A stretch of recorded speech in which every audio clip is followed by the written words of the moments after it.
Hello. Happy Friday. Saw you guys at the beginning of the week and now I'm seeing you guys at the end of the week. Hello, how you guys doing?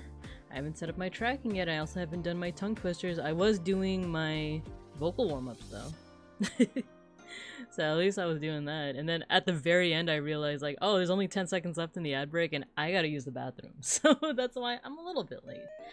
Just a teensy bit, but hello, how you guys doing? Let's see who we got here. I know that we got a raid, and I double know because I was lurking in that stream. But hello, we got Seribot, Rock, we got Folk, we got Matthew, you guys got Chistikas, and we got a raid by Mega Bronson, and then Sutton Bodhi, hello, you also got Chistika.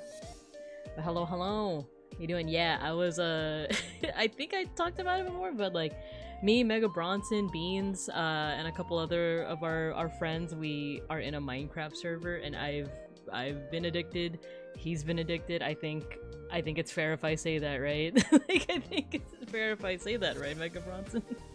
But yeah, I'm still in the. It's funny because like I'll talk about it too when we actually get to class, but I feel like I'm still in the Stone Age. I'm over here with like sticks and rocks while. Mega Bronson, he gave me a tour of like the rest of the like area that we're in, and like, man, he's like in the future. He's like in the future. Oh, what the heck? What is? Oh, okay. I was like, what is?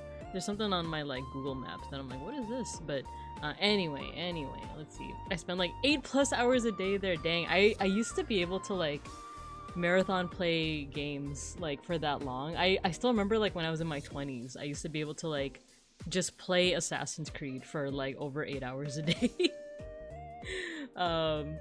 But like I think after a while I'm just like not bored, but like I get too hungry, or I'm not able to. But Minecraft be hitting different. Because I'm like, no, I haven't finished my eco-brutalist, hotel yet. I don't want to go to sleep. But beeplebees, hello. You got your sticker.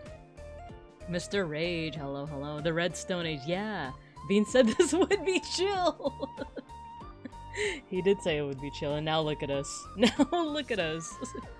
Nostalgia Craft, yeah. Alright, let's go ahead and head to class. Hello everyone. How you guys doing? It's me, Babinka Bear, your local Sun Bear art history teacher and educational streamer. And today we are doing a style study. We're going to be looking at the 1960s, the groovy 1960s. But of course we're going to yap first. We're going to do our dailies first and all that good stuff. And yeah, I have a lot to yap about when it comes to Minecraft. Because we've been in the trenches, in the Minecraft trenches. Let's play some music though. Let's play some music. Should we play some like 60s music? That would be like Beatles and like and stuff, right? 60s oldies mix. Okay, Spotify, I'll trust you this time.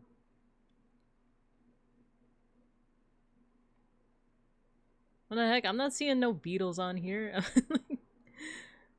It's okay, whatever. 60s oldies mix. Okay, how you guys doing? As I said, I've been in the Minecraft mines.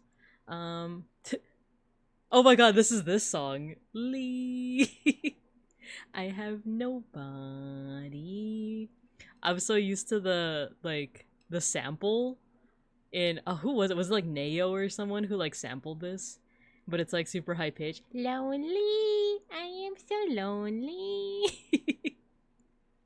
Sometimes Minecraft just be hitting right and it's all you need. It's true. Like yesterday after work, I had a work event yesterday and it was cool because I without giving away too much context, I was able to teach to a college age group yesterday with my team.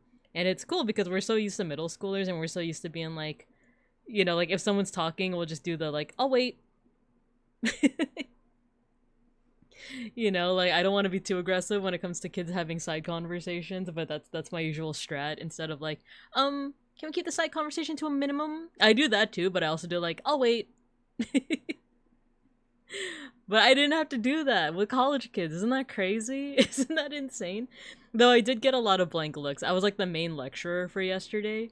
So like I was like presenting our usual curriculum, and then I would always be like, all right, any questions? Nothing. Okay. Granted, that's not I'm not a stranger to that with middle schoolers either. Because with some middle school classes, it's like, oh, I have a question, I have a question. What happens if I do something illegal?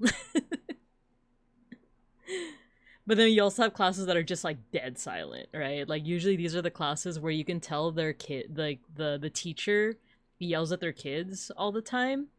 And it's actually pretty sad. I know I'm kind of saying this like lackadaisically, but it's kind of sad to see. Like you can tell sometimes when a teacher is like a yeller, like at his students, because like whenever I'm like, all right, any questions, they're just like, not only are they not saying anything or not raising their hands, they're like not looking at me, they're not making eye contact, they're looking down, they're looking at their friend, you know. So yeah, got hit with the zoomer stares. Yeah, them college kids, adult childs, they were okay. But the thing is, like, the college group that we saw, it was for a class that we'll say is like a lower division 100 level class, that you could tell some people are there because they're really interested in the topic, and you could tell that there are students that are just there because this is their general ed credit, you know. This is what they took for humanities / social sciences, you know. You can 100% tell, and that's fair, you know. Some of them are, even if they're not invested, they're present at the very least. So like it was still like an interesting experience because we didn't have to like do any classroom management, and it was a little bit more free form, so that was cool. But I didn't get home until like 5:45ish, 6 o'clock. Well, no, 5:45ish. I was tired, so that's why we had to cancel Oregon Trail, but we will do it next week sometime. We will do it next week, though next week is also a bit of a busy week for me, but we'll make it work. We'll make it work. But yeah, other than that, lots of Minecraft. Lots of Minecraft. I've been working on, basically when I spawned in, Beans, Mega Bronson, and a couple other of our friends had already been playing for a couple of days, weeks already. And it took me a while to hop on just because there were a couple times where I had played with Beans. I think I already talked about this, where it was just a server with us two and we had a lot of fun, but then eventually like we lost interest, or we just got busy. And then and then somehow the server got accidentally deleted, and it was a little disheartening to like be like, oh, all my hard work is like gone. And even now as I'm playing on this server, I'm like, oh, I kind of miss like what I made when it was just me and Beans, because like I had made a whole like Filipino style house within like a mountain. It had like stables and stuff. It had like I got like a polar bear somehow, and I made like a little winter wonderland room just for the polar bear. But now it's all gone. But at the same time, now I can make a new thing, you know. And the thing that I'm focused on right now is I'm trying to make an eco-brutalist hotel.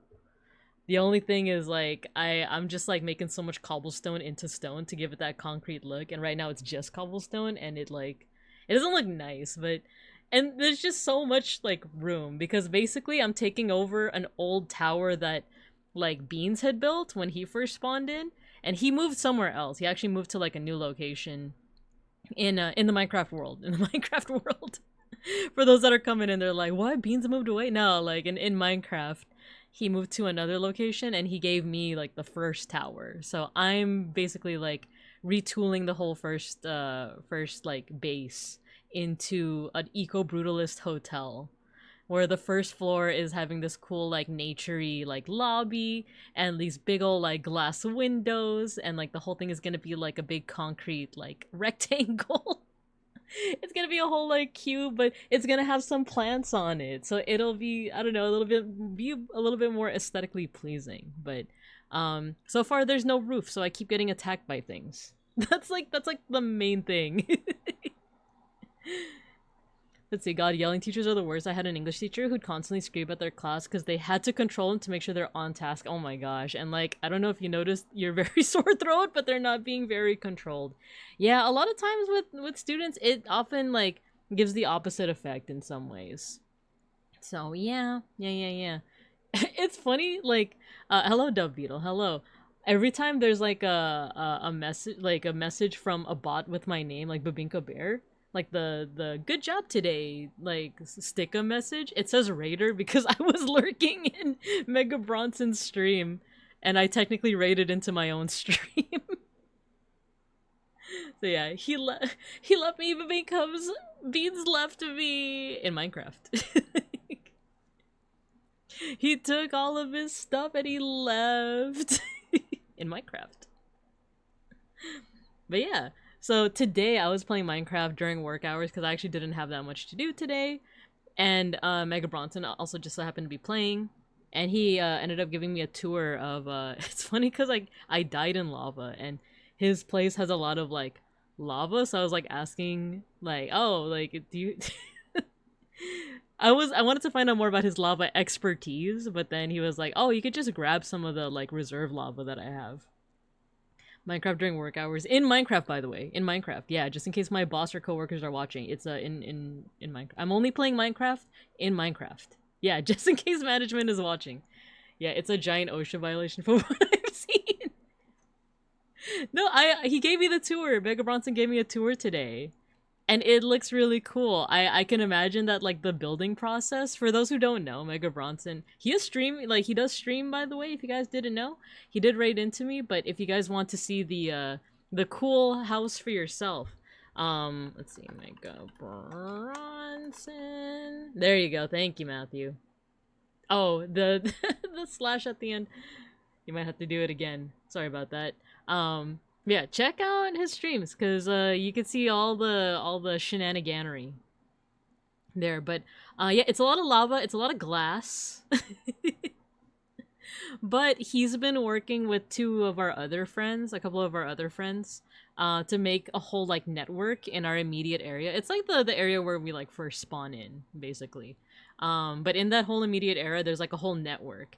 And the thing is, I've been beans-proofed the lair so far. Yeah, exactly. It's funny because, like, when you were giving me the tour, Mega Bronson, Beans was looking over at my screen, and he was like, oh, nice! It's all fixed up now. It's all fixed up now. Because, yeah, I can imagine, like, all of the risks that come with working with lava, right? So, yeah, he gave me a tour, and then it made me realize that I felt like an actual, like, shut-in. Granted, I am a bit of a shut-in IRL too when I'm not working. But like the whole past like couple weeks or so that I've been playing Minecraft, I've just been in my own little like hotel building thing. I've literally been in the Stone Age. I've just been like Beans left me a couple of tools, but a lot of stuff I've just been like doing my, like, you know, I'm just using like the blocks that I like mine myself. I'm making my own tools and stuff, and I'm still on like stone tools. And then when Mega Bronson gave me a tour of like his whole complex and like the complex of like the other two guys, it's like, oh my gosh, these guys are like in the space age. They're in the redstone age, and I'm still unga-bungaing. I'm still unga-bungaing in my little eco-brutalist hotel, you know? He fell in love with the first time I was working in it, and he hasn't been back since. Don't worry, he looked over, and I think he was thoroughly impressed. I think he was impressed. I think he will drop by soon, but I think he's also making his own Beans, like, tower, you know? Oh, Orlando, hello, magandang gabingka sa inyong lahat. You got your sticker. Are we talking about Civ? No, we're talking about Minecraft. I've been in the Minecraft mines, you see. I'm making an eco-brutalist hotel, but Mega Bronson and a couple other friends, they have a whole system, including a rail system now. Like, there's a whole, like, rail system. And, like, they have axolotls, or axolot, if we're saying it the Nahuatl way. They got axolotls, they got, like, he's got an aquarium. He's got, like, grass. Like, I don't have grass. I got a bunch of dirt blocks. Let's see, what else? There's just like a whole bunch of cool stuff. Oh, there's like a market with like villagers and stuff. Which like I never got that far in like learning about Minecraft. Like when I played with just me and Beans, sometimes I would explore, but I wouldn't know anything about like enchanting or like trapping villagers in a boat so you could like trade with them and stuff like that. Like I didn't know none of that. Like, I did watch a couple of, like, other VTubers and streamers play Minecraft. So I know, like, a little bit. Like, I know that there's a dragon. right? I know that there's an imagined dragon. These nuts. Alright, good night, everybody. What a good stream that was. Wow.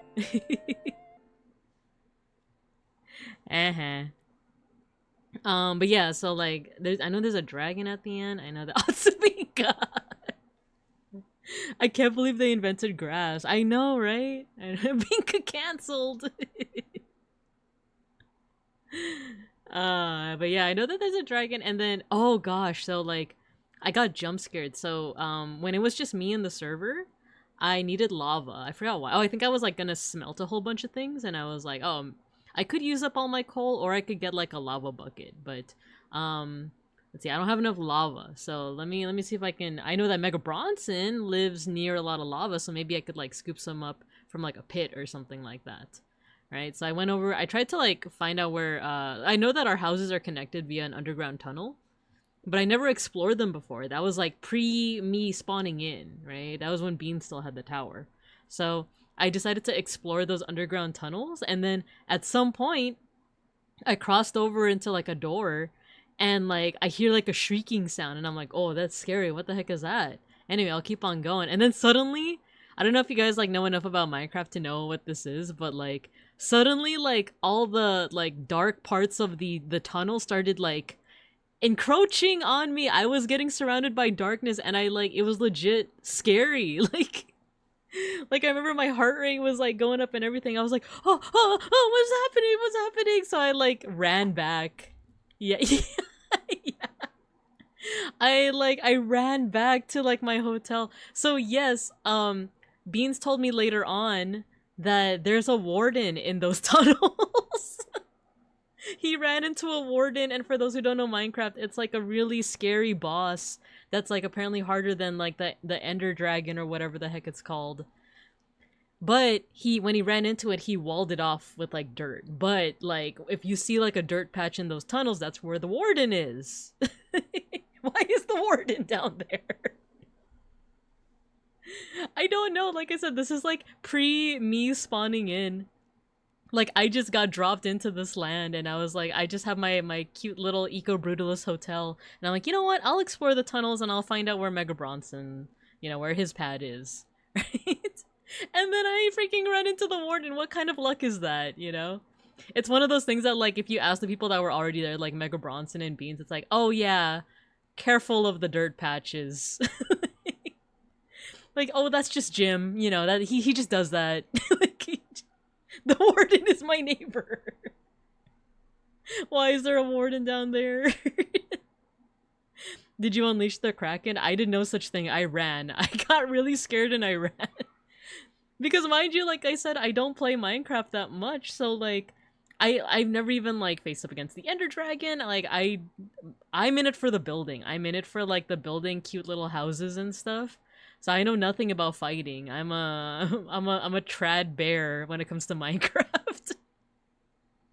If that's like the terminology for it. So like, not only do I not know warfare, other than like I have a wooden sword to get rid of zombies.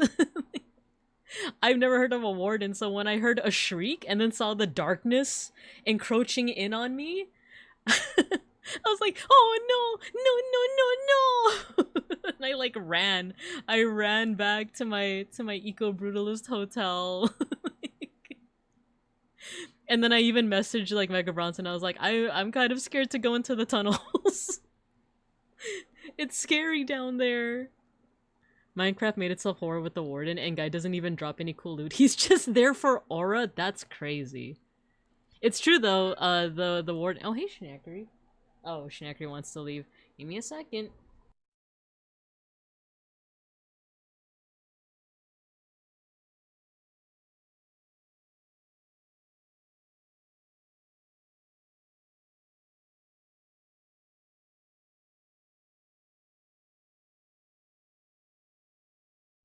Okay, I'm back. Dug a cute little tunnel to connect our houses. Don't mind the eldritch horror we accidentally unleashed. It really be like that. It really be like that. Like, I want to draw some comics about like my Minecraft experience, like our collective Minecraft experience so far, because it has just been like so many things happening, like the eldritch horror in our cute little tunnel that connects our houses. Like, Shiopi, hello, I'm talking about Minecraft. Trad bear. Yeah, I'm like a little, well, I guess I can't call myself a trad bear if I'm like focused on building, right? I feel like I'd be a trad bear if I was just like, you know, like cooking and cleaning. Like, look, dear, I made us another cake. Look, dear, I made us another loaf of bread. Wow. I actually don't know what else you can make in Minecraft other than like bread and cake. Look at this cool little brutalist kitchen I made out of cobblestone. No, wait. The schnack. Everyone's afraid to come visit me. There's lava, the warden, a maze of caverns, our friends' holes. Oh, I'm streaming. You can't say that. You can't say that. This is a class appropriate, you know, this is a classroom, mister.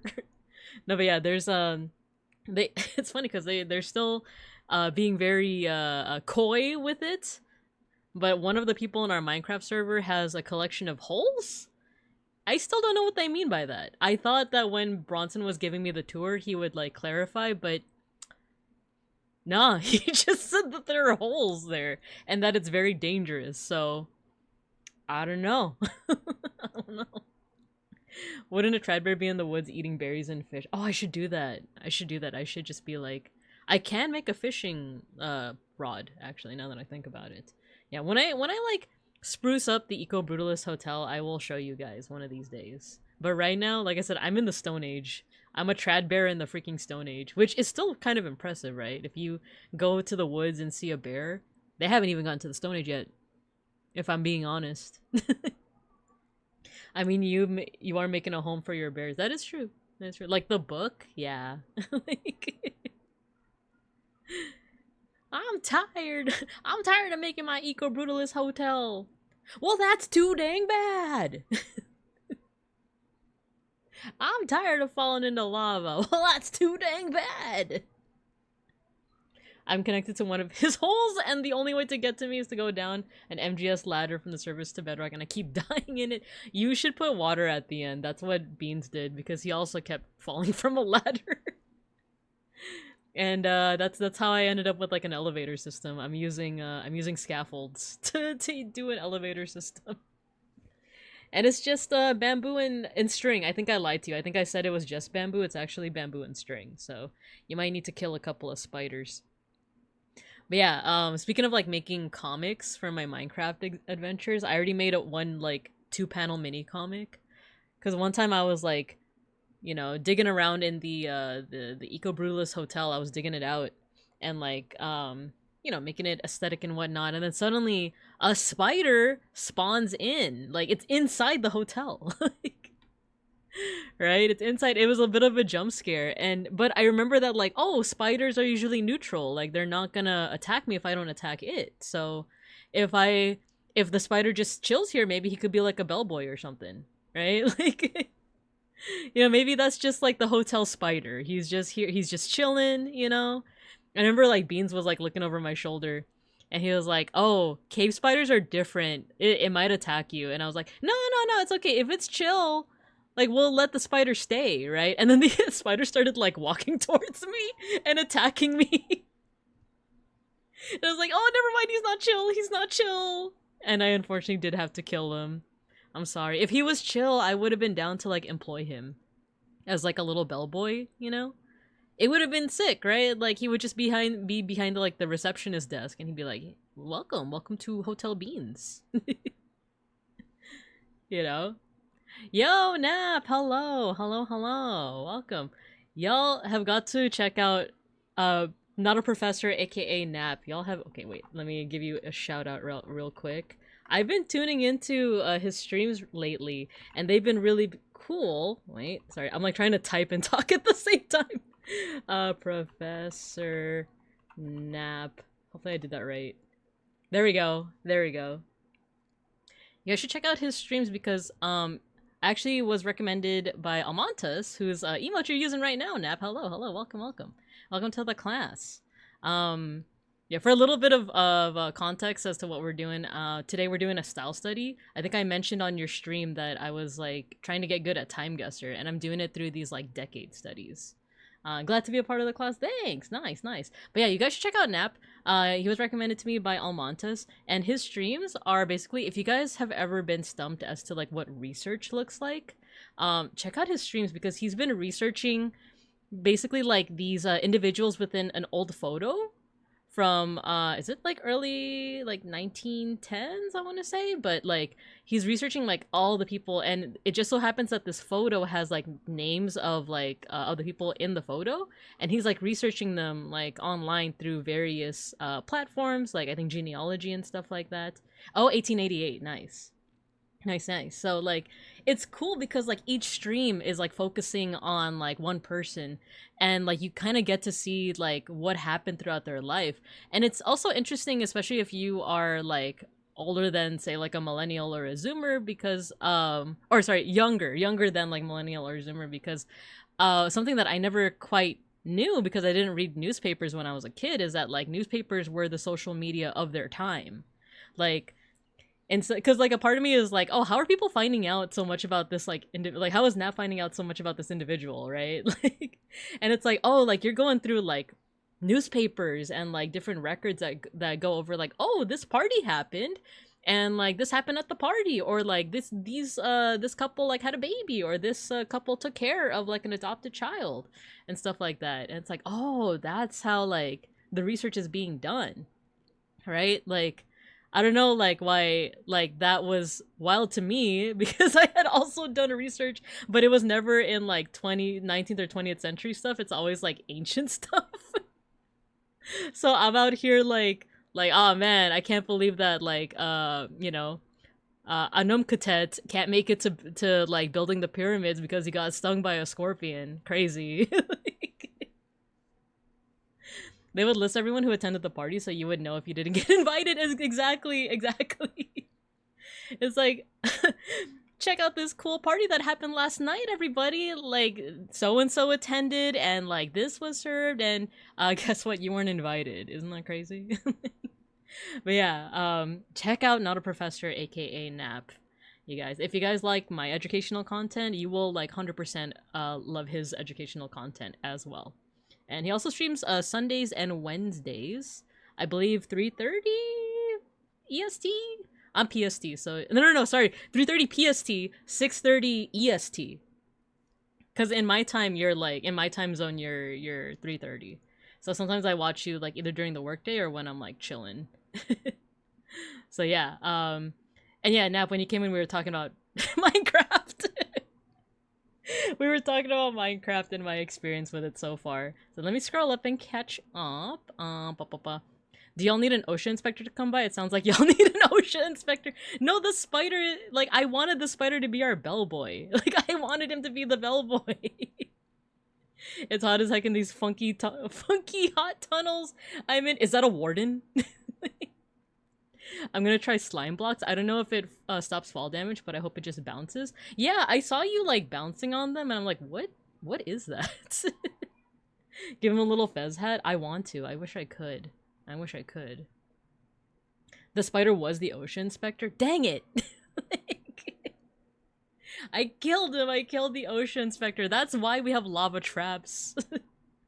But yeah, for anyone coming in, for context, I'm trying to build a eco-brutalist hotel in Minecraft. And yeah, that's the gist of that. That's the gist of that.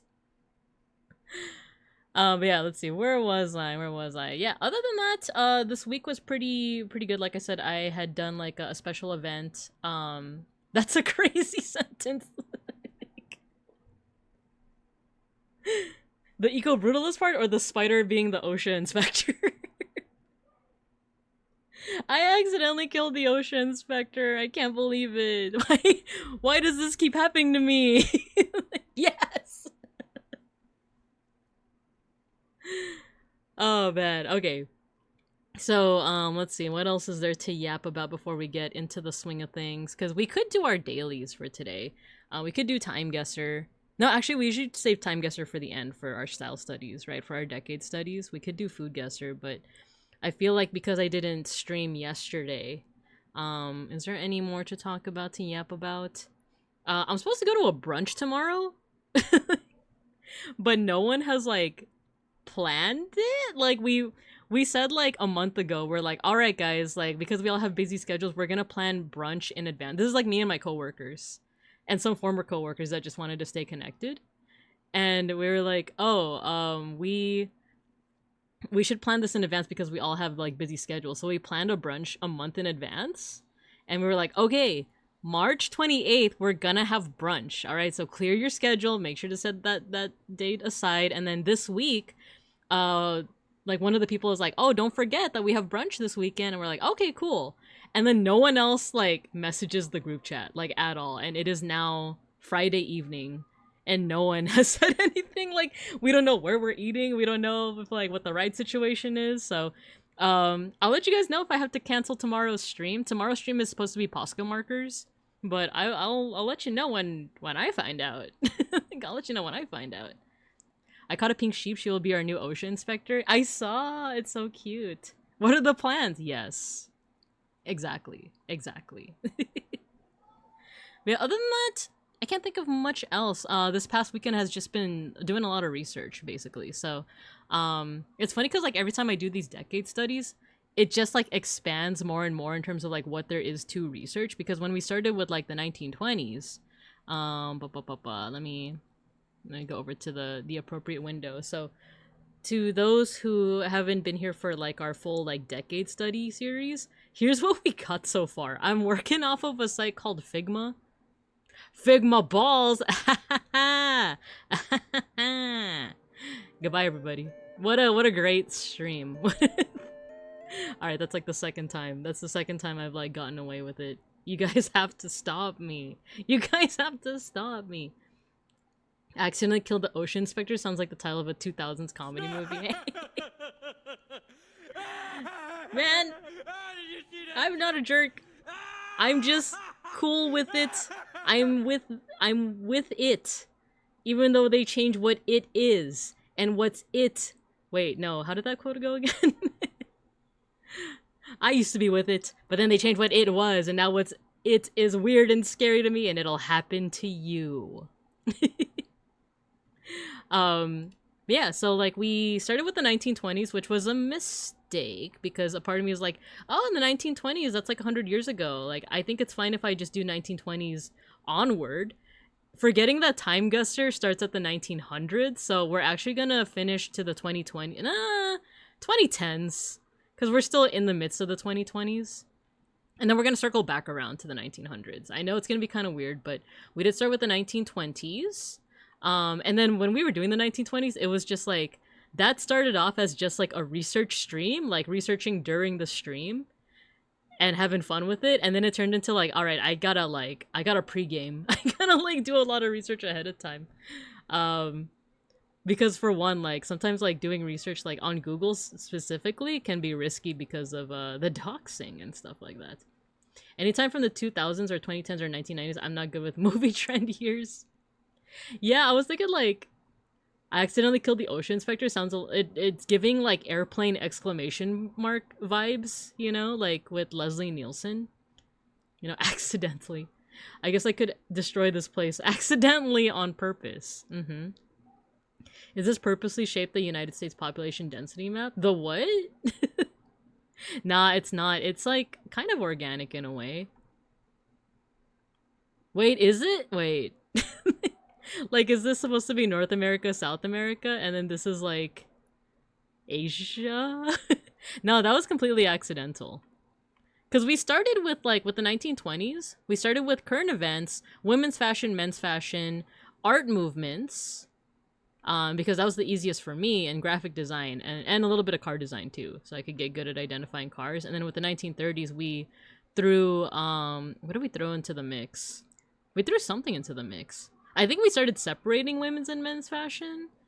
1940s is when we started to add like pop culture, cartoons, animation to it. And then I think like, not necessarily art movements, but aesthetics. So what did I write here? practicality, functionality, wartime austerity. We were using like the aesthetic wiki for that. Atomic age, mid-century modern. Because like technically that's more of like an architectural interior decorating movement rather than like a fine art movement. So it got kind of hazy, and that's when like with the 50s we started just adding more and more. So like typography and like interior design and stuff like that. So now by the time that we're here at the 1960s, we're looking into different art movements, we're looking into different aesthetics, we're looking into pop culture, looking into like men and women's fashion, car design. And yeah, it's just been interesting. It's been interesting so far. Let's see. Baxter Crook, hello. Hello. So yeah, let's do Food Guesser just to like have us just to warm ourselves up, and then we'll get right into the 1960s, shall we? So alright, Food Guesser. Alright, what we got here? Dang, everything to me looks Filipino. Like everything to me looks like something that I would have eaten with my fam bam, right? So, but this is basmati rice. So what do we have here? Basmati rice, chicken and mutton, yogurt, tomatoes, onions, ginger, garlic, green chilies, green chili powder, turmeric powder, garam masala, cumin, coriander, cardamom, cinnamon, bay leaves, lemon juice, mint. Is she spitting? This seems South Asian, right? Shall we start in India first? It borders to the northwest. Pakistan, I want to say? Let's take a look-see. Yeah, right? Pakistan, because like technically I don't think it borders anything. Okay, I know that there's like a lot of like disputed land over here, because I was gonna say like technically I don't think it borders anything else to the north. West? Northeast would be China. But let's say it's Pakistani. There we go. Sindhi biryani. I'm a sucker for biryani. I'm a sucker for a good sucker for whatever this is. Wait, salt cod, tomatoes, onions, bell peppers, black olives, olive oil, red wine vinegar, salt, black pepper, parsley, hard-boiled eggs, a refreshing salad featuring shredded salt-cured cod, ripe tomatoes, onions, and red peppers. Let's see. I got Indian food during the random Menchie today. Oh, nice. What'd you end up getting? Was it good? I'm a sucker for Indian food. I think it's also because they, like, Indian restaurants typically are good for people with dietary restrictions. Because, like, lamb curry lunch special. Ooh, sounds good. Sounds good. Man, I'm always craving curry. Now, this looks like something my mom would put with her, like, her fish sauce. This is what I mean. Everything looks Filipino to me, except for the olives. I don't like olives. My mom doesn't like olives. We're an olive hating family. That's not true, but I haven't had Indian food in so long. There's like the closest that I've had, like I haven't had legit Indian food in a while, but I've had like the microwavable like Trader Joe's vegan biryani or vegan like curry something. No. Vegan chicken masala. Yeah, I had that recently. Excuse me. Looks like something my dad would eat with the fried fish for real, right? Right? Okay, so if there's bell peppers, because like the peppers, I don't know why I was thinking like Latin America, but if there's olives, I'm thinking maybe Europe? Let's try Greece first. Warm to the west. How about Italia? Because if I'm thinking of like fish and stuff, well, it's salt, right? Warm. Oh, esquihada? There's an X there. Would that make this Portuguese? Border. It's Spain. I don't know why like the X tripped me up. I was like there's no X in Spanish. As I'm thinking, no, actually I'm thinking of like Nahuatl words instead of like strictly like Spanish ones. Ooh, alcohol. Down with the olives. Yeah, I'm not big into olives, but I am trying to challenge myself with like trying to eat food that I traditionally don't like, because I don't like carrots usually.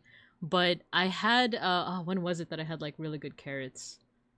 Oh, I went to like a cafe and I had like a salmon plate and they had like garlic grilled or garlic boiled carrots and it tasted really good.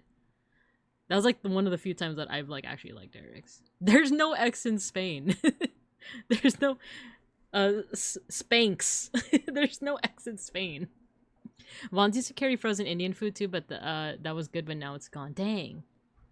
This is some kind of a indicator, right, of a recession, I would say. Harpsichord Enjoyer, hello. I'm gonna keep guessing Yemen, and I'll be right one of these days.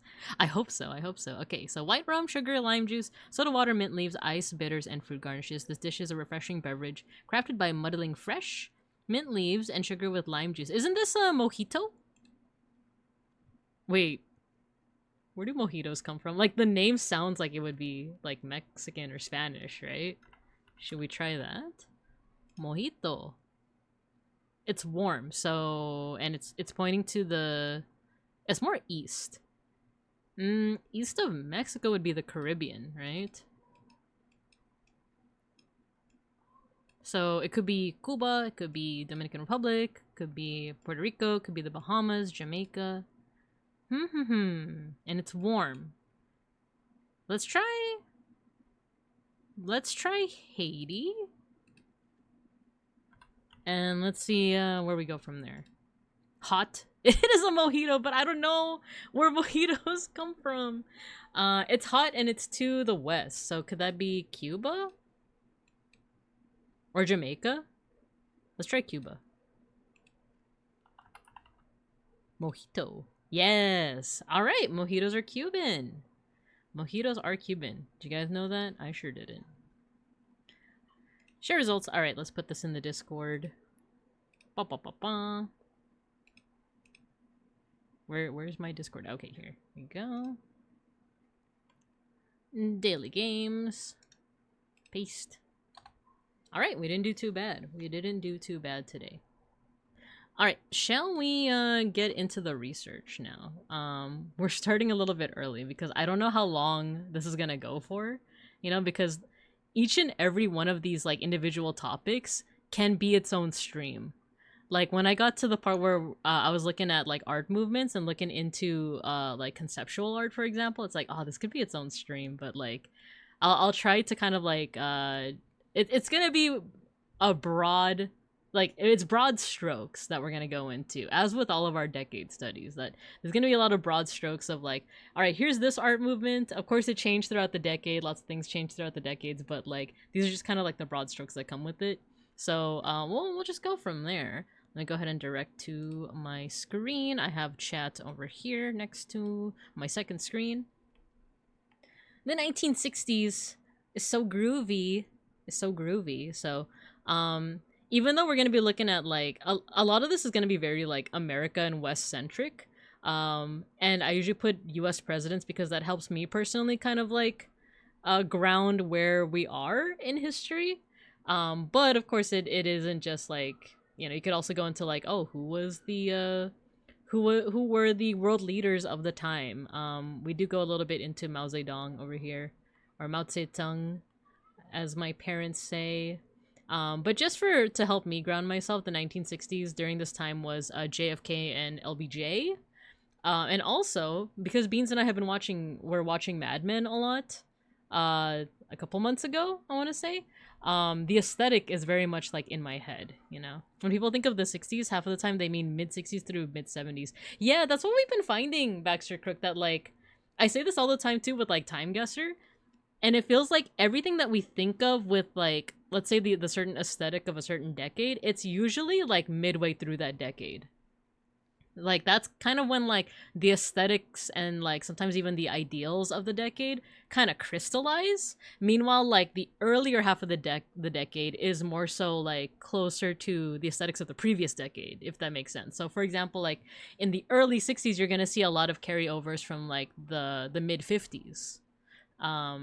And so on and so forth. So like the for example, when we were talking about the 50s, That's something that I was thinking about too when I was like going over this, because we're so far into these decade studies that I feel like I am starting to forget a couple things from like the 20s. So I was like going over it before the stream started, and I was like, what's cool is that like a lot of these movements kind of lead into each other, at least when it comes to like art and like current events. But yeah, for example, like the style of like the early 60s is going to be following a lot of the styles of like the mid 50s. Let's see. I'm trying to think of like, oh, pop art. Here's the fun thing with like art movements as a whole. Like a lot of the times I'll like introduce a certain art movement during like a certain decade, but it won't quite crystallize, or kind of like its greatest hits won't really happen until like the following decade. Because for our first decade, the 1920s, we looked into Dada, Surrealism, and Bauhaus. Well, okay, I'm cheating here. We did not go into Bauhaus. This was like a later addition. Because I realized like, oh, Bauhaus was kind of like a big thing, and I didn't really go into it. But we went over Dada, Surrealism, and Art Deco.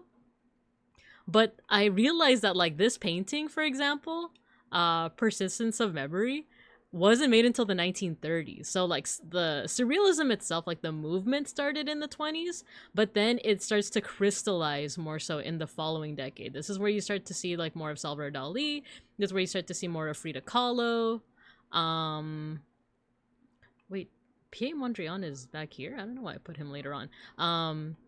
And then afterwards you start to see like abstract expressionism rise out of a lot of the same ideals of surrealism and Dada.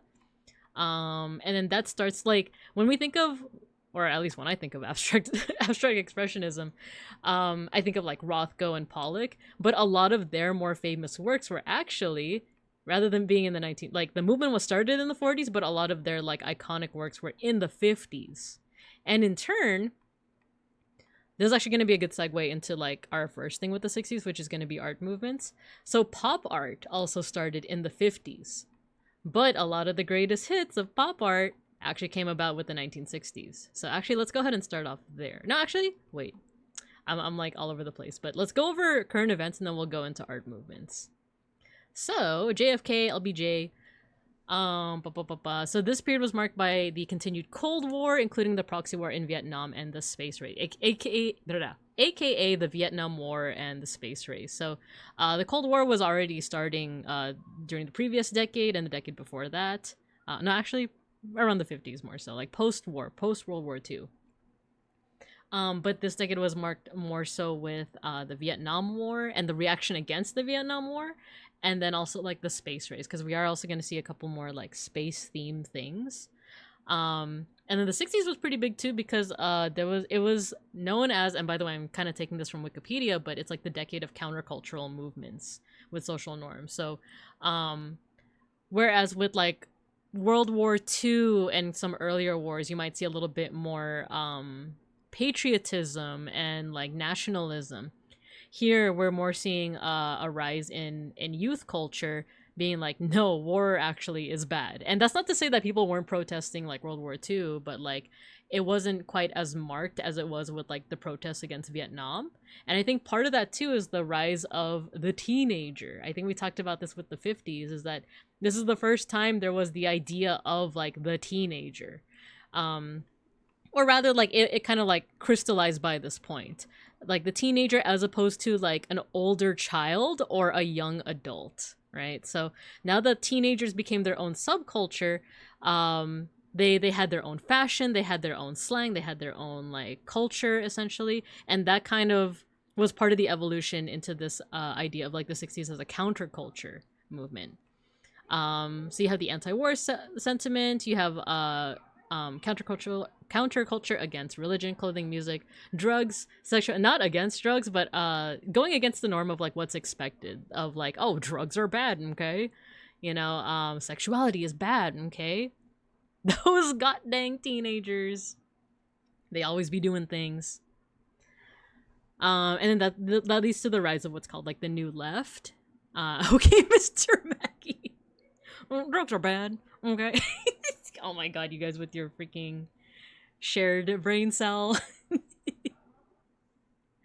This was the time of the civil rights movement, and I actually like kind of cite this a lot when I don't have too many discussions with my relatives about this, but I do have some relatives who are more right-leaning. They're more Republican. I do have some relatives that are Trump support, that support our dear leader, as I, sure. Anyway, but I remember like during the height of, for example, like Black Lives Matter movement back in like 2020. Yeah, I know I'm sweating. I'm sweating right now. But during the height of like the Black Lives Matter movement, I remember like posting on Facebook about like the importance of like, you know, Black solidarity with like other immigrant groups. And for those that don't know, I'm because I know we have some new students here. I'm Filipino American, and like I think I cite here the Civil Rights Act of 1964, Voting Rights Act of 1965, and Immigration Act of 1965. That's really important for immigrants coming into the U.S. the 60s and beyond, because before this there was essentially a system of what's the word I'm looking for? Not queue. A quota.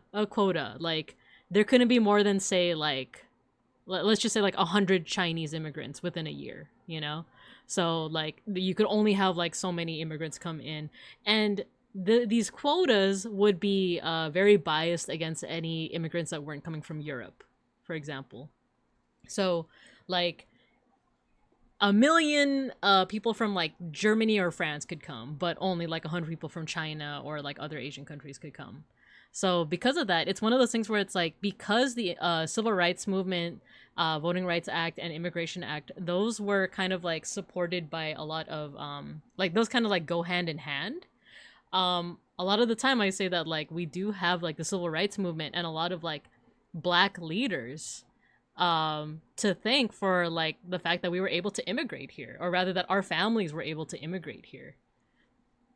So, and it's funny because like I remember posting it on Facebook of like like there is a lot of like Black solidarity specifically with like Filipino culture, and my aunt, who is a little bit more right leaning, she was like, "Yes, I agree," and yet anyway, I'm not gonna get into that. I'm not gonna get into that. And yet she votes a certain way. But anyway, as someone with an Asian Am Studies minor, yes, yeah, exactly. So yeah, the Civil Rights Movement, you do have the Birmingham sit-ins to protest segregation laws. This is the famous I Have a Dream speech with MLK, and then later on his assassination. There's also the Stonewall Uprising. What this was is, I put all these like pictures over here, but you have Malcolm X, who was also later assassinated. This is like one of the only pictures that you have of Stonewall here. Can't stop the leopards eating your face, most voters, but what are you gonna do? Yeah, exactly. Lean to the right, lean to the left, and throw out your arms from side to side. That's how you hit the doggy, alright. Slide to the left. Take it back now, y'all. One hop this time. But yeah, Stonewall was like this big uprising against basically like a police presence in a popular club or bar that was predominantly patronized by LGBTQ patrons. Patronized by patrons. I didn't think they need my face. And this is also famous for like Marsha P. Johnson, was that her name? Was like one of the people that kind of like supported this uprising, and this was also kind of like the beginning of what we call like second wave feminism, or this just like going hand in hand with civil rights, of just this idea of like non-white, non-straight, non-male people are demanding more rights, because and they're demanding it because like it hasn't been, you know, given to them within the past like however many decades, centuries, etc., etc. But with that, another big thing during this time period was JFK's presidency from 1961 to 63, and then his assassination, which like when you watch Mad Men, it's interesting because it goes through all of these events that I'm talking about. It goes through a lot of these events, including like what's it like to have PTSD after like the Korean War, PTSD after, I don't know if we ever saw like a Vietnam War vet in Mad Men, I think, but we did, like the main character is like a vet of like the Korean War, and you see that how it affects him. You do see the characters react to JFK's assassination, MLK's assassination, and then a couple other like events that happened in the 60s. And it's interesting because like, of course, like it's a TV show, so, and I know that we have an ad break coming up soon. Um, it's a TV show, and me and Beans were talking about it because it's like, oh, this is like, this is scripted, but it shows a lot. It felt like a lot of not solidarity, but it just felt like no matter what side of the political spectrum you were at, everyone was shocked at like the assassination of the president, especially in such a like I don't know, like such a brutal way. Not just the president, but also like I said, MLK. So it's interesting. It's just interesting to think about, to talk about. Yo, it's like I know. Hey, how's it going, Skivity? We're gonna go into an ad break. I'm sorry you came in right as we're gonna go into an ad break, but thank you for the bits. How you doing? How you doing? Or we're gonna go into an ad break, so I am gonna take a little bit of a breaky poo right now, but we'll yap when we get back. Well, the yaps will return in Avengers Binka. Alright, I'll see you guys in about 30 minutes.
Alright, we're back.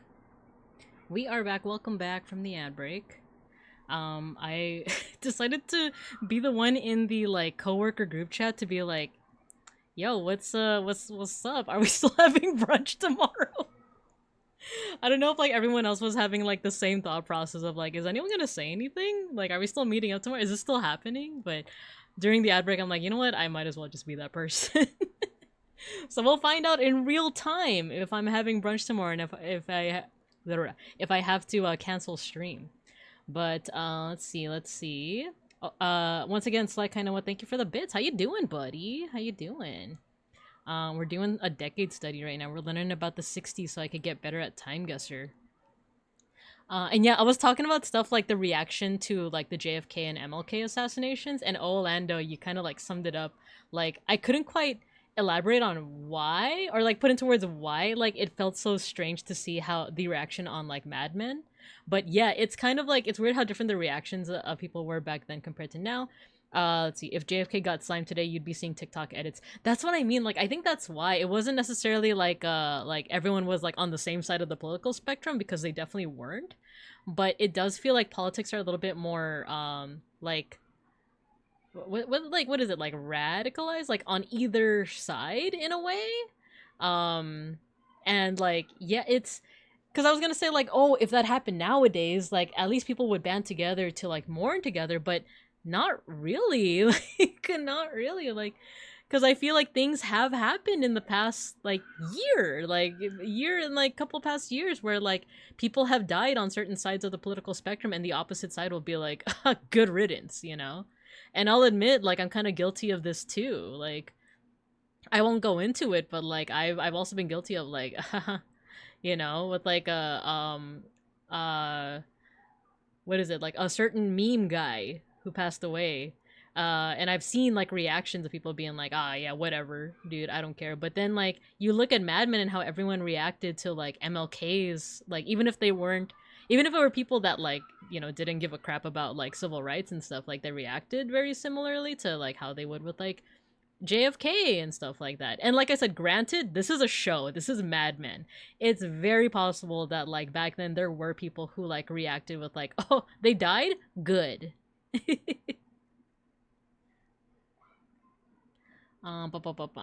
Have you seen the Twitter accounts that go through the news of the day from that year of the decade? So like there's a 90s account right now that would tweet like it's 1996 and tweet the news of today of that year, and people would reply as if it's happening live, like Twitter existed back then. I have not seen that. I'm down to if you want to like either drop it in the Cord or in our group chat. I'm kind of interested in that. Let's see. The person that says what everyone is saying. Yeah, polarized. That's the word. Thank you, Matthew. Yeah, polarized. Not radicalized. Polarized. Did you just call him the meme guy? For clarification, I'm not talking about the I'm talking about the guy that died more recently.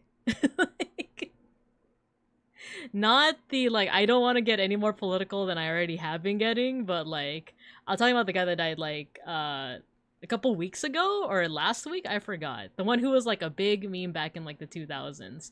Not the other guy. Because I realized as it was like leaving my mouth, I was like, oh, there's like a more prominent guy that died recently. But yeah. There's a rally around the flag effect after disasters like 9/11. Bush's approval was 90%. Maybe we've advanced beyond that. Yes, exactly. Yeah, I'll say like Chuck Norris. Yeah, I wanted to like keep things anonymous and kind of vague, but yeah, like I did see a lot of like in reaction to his death being like, oh, you know, good riddance, because he was like right leaning, he was like a supporter of the great leader, you know. So I saw a lot of people saying like, oh, you know, good riddance, and it does feel like there has been like a bit of a loss of empathy. But it's also like, this isn't me saying that like, oh, it's just like the left, because I've seen it with the right as well. You know, I've also seen people on like who pass away on like who are like on the left side of the political spectrum, and people on the right being like, oh, good riddance, you know. And like I said, granted, this probably just as much happened back in the 60s, but for one, like we're seeing like Mad Men, which is kind of like a curated look at things, and for two, because of social media and the internet, we're seeing a lot of these like opposing ideas a little bit more, you know, especially with like the Twitter algorithm, where it's like it's promoting things that are gonna piss you off, you know? So anyway, just so that we get off of like talking too much about things that could be polarizing. There we go, using my new vocab word. Outside of the US, in terms of current events, you also had Mao Zedong's Great Leap Forward and Cultural Revolution and the Cuban Revolution with the rise of Fidel Castro. So these are figures that I'm like familiar with because of like growing up in the 1990s, and you would still hear a lot of these names. But according to like when I was doing some like very cursory basic research, Mao Zedong's Great Leap Forward was supposed to be like this big kind of like cultural revolution, fully transitioning to like a communist state, but it also led to one of the worst famines in human history. So I won't be saying anything with that, but yeah, take with that as you will. But a lot of these things that I'm talking about in terms of like civil rights, countercultural movements, like anti-war, drugs, sexuality, civil rights, and all of that stuff, that is going to influence a lot of the other stuff that we're going to be talking about as well. So let's start first with, when we could go into pop culture. Yeah, let's go into pop culture and then we'll go into art movements. But if you guys need a better idea of what's going on in the 1960s, here are some things that originated in the 1960s that you might or might not be familiar with. Like I said, some of these I'm familiar with because like we used to have Boomerang. For those that are a little bit younger, Boomerang was like a channel, but also like occasionally like Cartoon Network would be playing like older cartoons from like the 60s, and then Boomerang I believe was its own channel. But I remember when I was a kid, I did live in the Philippines for like a little bit, like for literally like half a year. It wasn't that long. But I remember their Cartoon Network wasn't really playing Powerpuff Girls or Dexter's Lab. They were playing like Rocky and Bullwinkle, Jetsons, Flintstones, Wacky Races, stuff like that. So I do remember like watching these a lot, especially Rocky and Bullwinkle. But yeah, so in terms of music, there was Woodstock, the big old festival. The Beatles was like the biggest thing of like the my condolences. I remember being awake at 6 a.m. watching Boomerang as a kid. Yeah, right? It just hits different, some of the like 1960s cartoons, or some of like the Boomerang cartoons, because I was gonna say like not all of them were from the 60s. I think like I remember watching Grape Ape.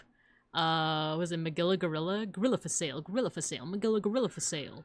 Oh, what's that squirrel, that Secret Squirrel and Morocco Mole, right? I don't know, there's just something so charming about them, but maybe that just might be the nostalgia glasses. But yeah, the Beatles, Jimi Hendrix. In terms of music, I'm not too much of like a music historian, but like in terms of like music styles, the subgenres that at least Wikipedia was describing was psychedelic rock, including Jimi Hendrix, Pink Floyd, Jefferson Airplane, Motown, including The Temptations, Stevie Wonder, Marvin Gaye, and folk revival, such as Bob Dylan and Joan Baez. I'm actually not too familiar with that. 60s US animation was very budget oriented compared to prior decades. That's where you see like, you know, the repeating backgrounds, you know, the looping backgrounds, stock footage and whatnot, right? Movies, one of my favorite films of all time is 2001: A Space Odyssey, and this definitely kind of goes hand in hand with like the space age as well, of like imagining what life will be like once we explore the stars further, right? Or in this case, like our immediate solar system. The looping running scenes, yeah, like the Scooby-Doo. Which I thought, okay, so technically, yes, Sesame Street and Scooby-Doo did start in the 60s, but it was the late 60s, so they were more so popular during like the 70s. But it's one of those things where I'm like, oh, dang, I didn't realize that, like, it was, can't believe 2001 was just like that. Yeah, isn't that crazy how we can, like, go to Jupiter?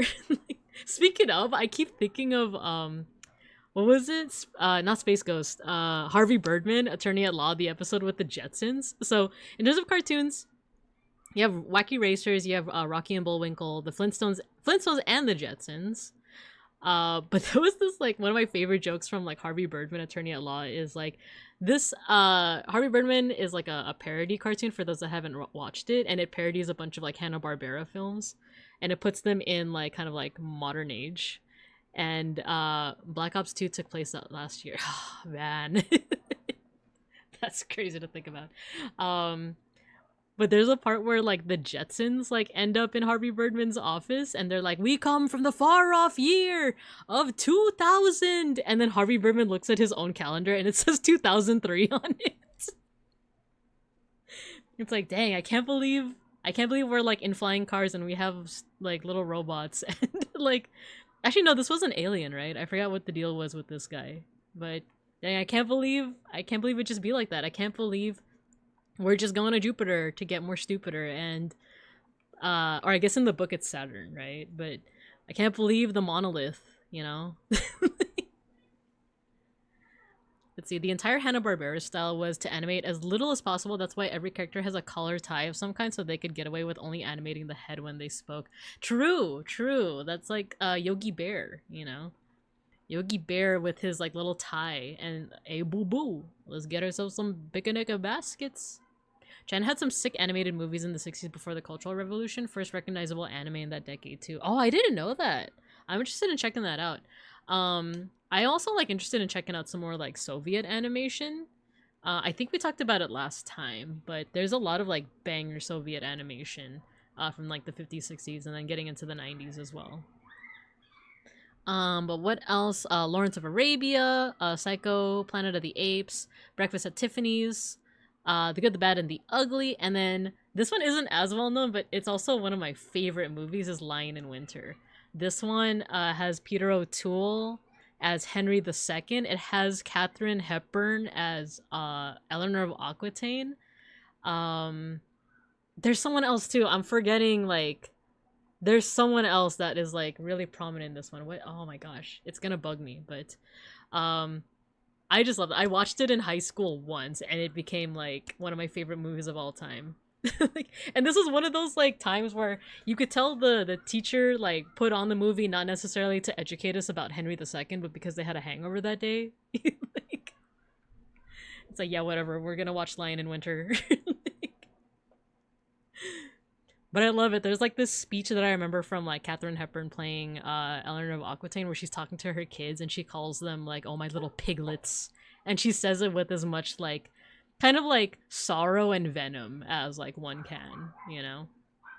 So yeah, I'm gonna step away for just for a second because I'm gonna close my window. I'm hearing the neighbors and the kiddos yapping.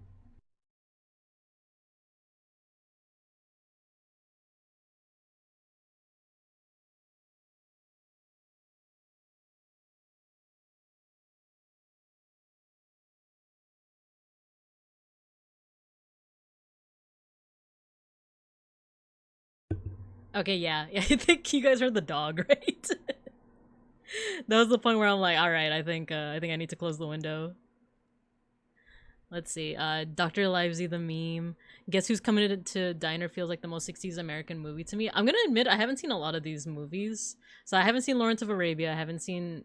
Have I seen Psycho? I feel like my AP Psych teacher would have shown it, but I don't know. I've never actually seen Planet of the Apes, but like the twist is one of those things that people just already know about because it's like such a part of like the cultural milieu, if I'm using that word correctly. It's the same thing with like Star Wars, right? They're like, Luke, I am your father. Like, even though he doesn't actually say that. Like, but like the Planet of the Apes ending is so like iconic, but also because The Simpsons parodied it. Dr. Sayus, Dr. Sayus. Oh, Dr. Sayus. Peg School, hello. It's okay. No worries at all. We're talking about pop culture of the 60s now.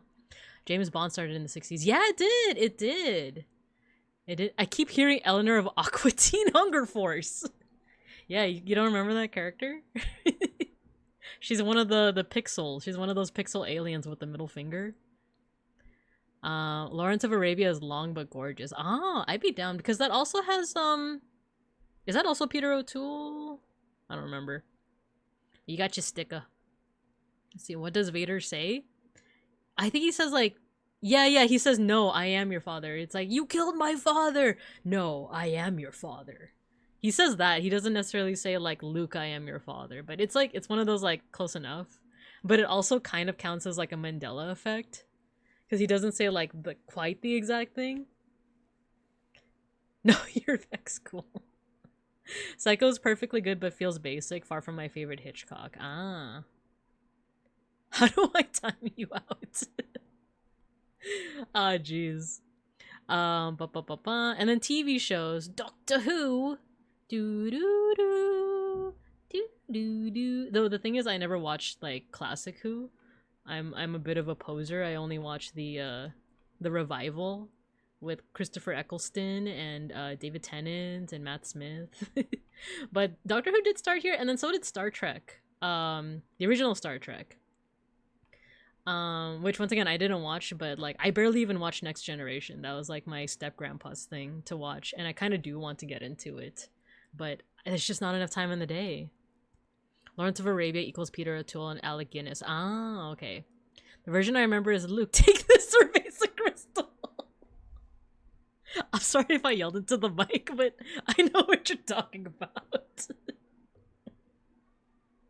Cerveza. I tried watching old Doctor Who, but I can't do it. Yeah, like, I think it is one of those things where, like, it's aged a lot. Like, a lot of people will say, like, oh, but it's a classic. It's a part of, you know, like, it's a part of the culture, you know? But it's one of those things where it's, like, it's just aged. And, like, it's hard to watch when you're so used to, like, the later iterations of it, right?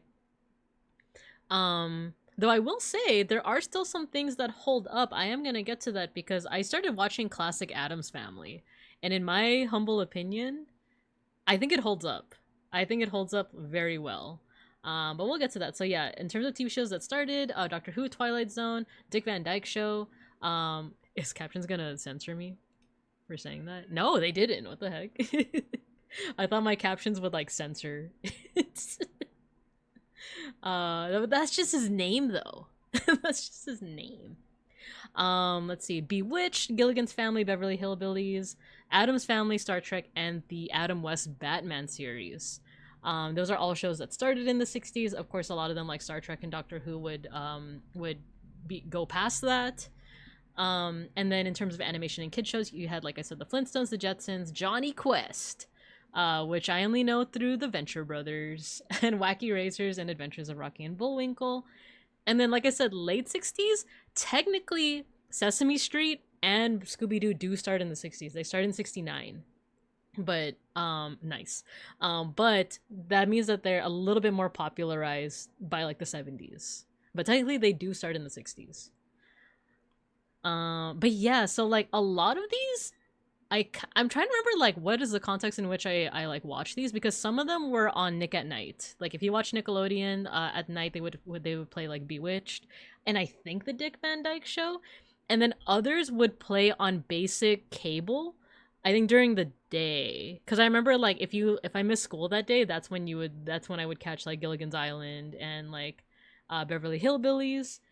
And I remember, wasn't there that one YouTuber who did, like, a 47-hour oh no, you can't say Automod. Hillbillies is okay to say. Automod. Let's see. Ba-ba-ba-ba. Vader never says Luke's name. There's a very real chance he doesn't even know his name. Oh my gosh. I never put that together. Best time to watch old Doctor Who was right after the Day of the Doctor. Oh, okay. I always prefer the Munsters. The Munsters also holds up well. I never checked them out, but I would be down to. Mega Bronson. Taz Boreal, hello. Pet Mr. Pancakes. You had DVDs of Beverly Hillbillies as a kid. I want to watch that one too. Just watching like that 147-hour video essay on the Beverly Hillbillies. Okay, if you guys don't know about that video essay, I forget who does it, but it's like the dad of like a famous like streamer, or not streamer, YouTuber. But he does a 47-hour video essay on the Beverly Hillbillies, and it's that long because he's like dissecting every single episode. And I didn't even complete it. I think I got up to like hour like 3 or something. But yeah, like the whole plot is like these hillbillies in, I don't even remember where they're from. They strike oil and they end up getting rich, and they end up living in the Beverly Hills in California. So like it's like that I'm trying to think of like the juxtaposition. There we go. I was gonna say Gap Moe. Like, it's the juxtaposition of like those two lifestyles, but it's the Gap Moe of being a hillbilly and going to the Beverly Hills. Gilligan's Island, but the Addams Family, I would argue, holds up really well because a lot of the comedy comes from the fact that they are the opposite of like your typical American family in the 60s, or like the idealized version of the American typical American family. So they're instead of like the and I'm only gonna swear once in stream, Bing Cubs, but like it's the opposite of like the I hate my bitch wife, comedy. Where it's like, oh, they're so weird because the couple loves each other and they're very caring towards one another, and they also care about their kids. And like it, of course, it goes a little bit more esoteric than that. Like they kind of dive into the more like supernatural, like horror, some aspects of like supernatural horror stuff. They're actually not even supernatural horror. It's more so like the macabre. They are more so like into stuff like the macabre, but they're like a very joyful family, and like the jokes still hit. I'll just say that. Looks at the TV tropes page. One of them is a Cloud Cuckoo Lander. Yeah, you could have just said I hate my wife, but yeah, I get it. I don't know. There's something about like certain boomer humor that like you have to add that word in because like it really emphasizes like the like vitriol they feel for their significant other. Like it's that brand of humor, so even though like that's not, I only added the swear in because like I really wanted to emphasize like what kind of humor we're referencing. But you're right, I hate my wife, father, I cannot click the book. Man. So yeah, that's a little bit of the pop culture of the 60s. So now let's go a little bit into the art movements. Hey, do you have Wi-Fi? Yeah, I got a Wi-Fi 8. Oh my god. Bro. Red Flintstone and George Jensen. No, those are not wife guys. I hate my wife. Wait, you got to get married? Yeah, right? Like a lot of that humor is very like I hate my wife, LOL, and I'm like, I can't survive the day. I can't exist. But yeah, so as I was talking about with a lot of art movements, or just a lot of things in general with these decade studies, a lot of the things that start in the preceding decade start to become kind of crystallized by the next decade. So when we were talking about the 1950s, we delved a little bit into pop art, which was a little bit of a reaction to abstract expressionism. And as a review, abstract expressionism was this style of art that is like Jackson Pollock, Mark Rothko, where they didn't strive to they emphasized the process.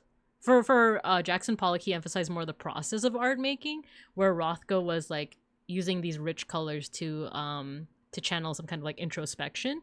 But the big thing with it is that it was no longer representative. Like it was no longer figural, as in it didn't have any figures in it, any recognizable figures, shapes. Everything was basically abstracted, and or there was like an emphasis on the process rather than the finished work.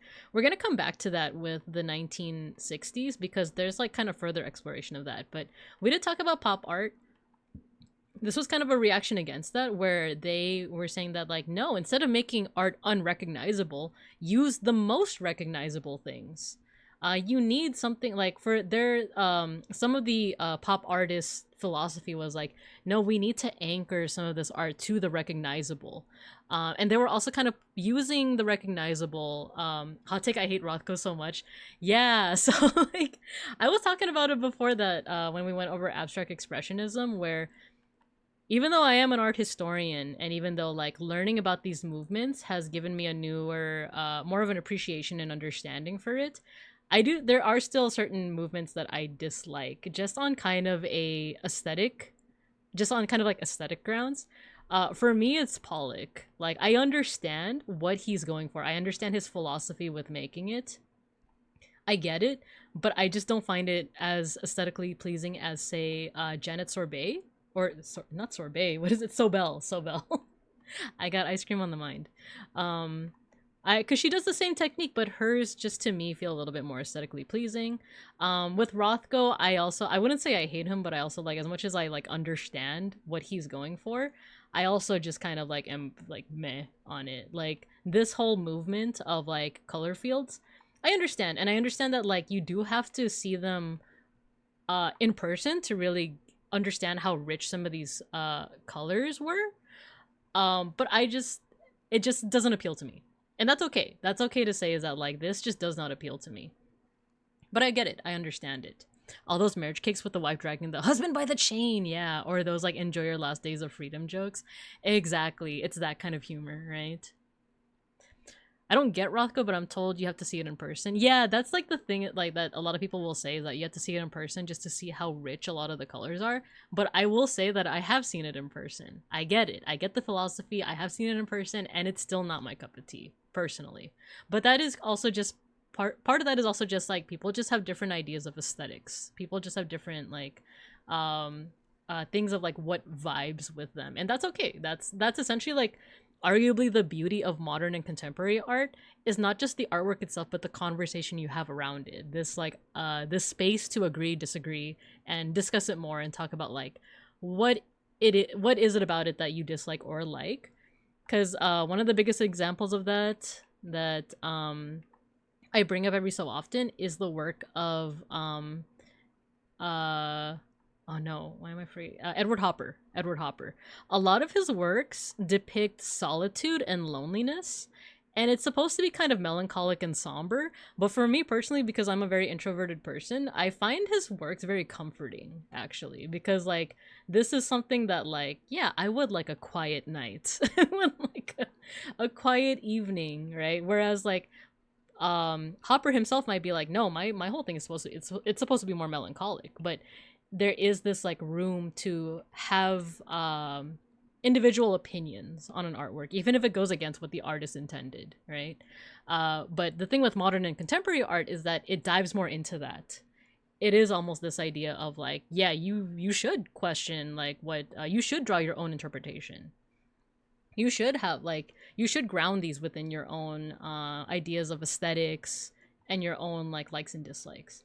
So kind of related to that is pop art, where like their whole argument is that like, oh, to kind of facilitate that conversation, you need to anchor it to recognizable figures. So that's when we started seeing like things from pop culture being part of fine art. It was blurring the lines between fine art and pop culture in an attempt to kind of like anchor conversations of art to something.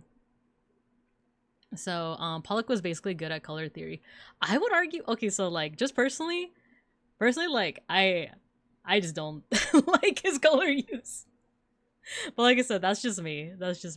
I never interpreted the painting as melancholy. It always looked nice and comforting to me. Yeah, right? Exactly. And that's kind of, like I said, that's the beauty of a lot of modern art, is this conversation. So pop art would start in the 50s, but a lot of what we know as kind of the greatest hits of pop art didn't actually spring up until the 60s. So this is where Andy Warhol comes around. This is where so Andy Warhol is known for these artworks where he's fully integrating figures from pop culture. So this is Marilyn Monroe. I almost said Marilyn Manson. The Campbell's tomato soup, this picture of Elvis, you know, and this is kind of like, once again, to kind of like anchor our thoughts to something recognizable, but it's also in many ways a critique and kind of like trying to spark and facilitate this discussion about art and pop culture. A lot of times they're also like playing around with consumerism to critique it in a way of like, oh yeah, like this is art because like, yeah, it's just a Campbell's soup can, but it's art because I say it's art. That's some good soup, right? What was the thing from The Simpsons? Soup's on, fat boy. Like, it's like Homer when he becomes like an artist, he becomes like an outsider artist, and he has a nightmare that Andy Warhol is like pelting him with Campbell's tomato soup cans, and Andy Warhol himself is like like chucking them at him. He's like, soup's on, fat boy. There's that, and then there is Roy. Sorry, I was gonna say David Lichtenstein. Roy Lichtenstein, who use it's actually, because these are zoomed out, you can't quite see. Oh, and it's pixelated if I zoom in. But he uses a lot of the techniques that you would see in comics, which were which were popularized during, like, a lot more popularized starting from like the 40s, 50s onward. So like by this point, comic book style would be very recognizable. This is the equivalent of an artist using anime style nowadays, right? Which there are artists that do that. Off the top of my head, I think of Maruka Kinoshita, who uses like anime style in her artwork. But yeah, so like you don't like Roy Lichtenstein? Backtrack quick. Feel free to let me know why. Feel free. But yeah, so this is another example of like grounding like the discussion of art within something recognizable, such as like comic book style. David Hockney, I didn't actually do too much research on. He does have these like interesting paintings of like these pool scenes, but I know him more as whenever sometimes when I visit the County Museum of Art, the LA County Museum of Art, there is a huge painting by David Hockney that depicts a stretch of like mountain roadway called Mulholland Drive. And it's really cool because like there's a lot of experimentation with texture and color in it. So honestly, I can't say too much about David Hockney, but he is at times included in this art movement of like pop art. So yeah, so that is the continuation of pop art. If you want to see sorry, I should probably drink some water. I'm already starting to feel my voice go, and we're not even halfway through. Oh, I need to refill my water bottle too. Okie dokie. He plagiarized actual comic art and made millions while the original artists were penniless. Ah, I see. So that part is one of those like... Oh wait, hold on. I'm getting some text messages right now. Oh, I guess I don't have to cancel stream tomorrow. I thought it was gonna be a brunch tomorrow, but people are saying like, oh, let's meet at 5 p.m. It's like, oh, then it's not really brunch anymore. But I'm okay with it. I'm okay with it. That means I don't have to cancel stream. Okay, cool. So let's see. So if we're talking about art movements that sprouted out of the 1960s that will probably become more crystallized by the 1970s, linear situation, exactly, right? We have psychedelic art and minimalism and conceptual art. It's a brunch time somewhere, exactly. So I'm actually going to do psychedelic art last because it actually transitions well into some other things such as the hippie, flower power movement, women's fashion, men's fashion. So going off of like this idea of pop art, we're going to go into minimalism and conceptual art. And I'm going to tell you right now, when I first learned about like the kind of the philosophy of minimalism, I was and kind of still am a bit of a hater. But I kind of understand it. So with minimalism, and it's funny because like I was into like minimalism as like a 2020s, late 2010s, early 2020s like lifestyle.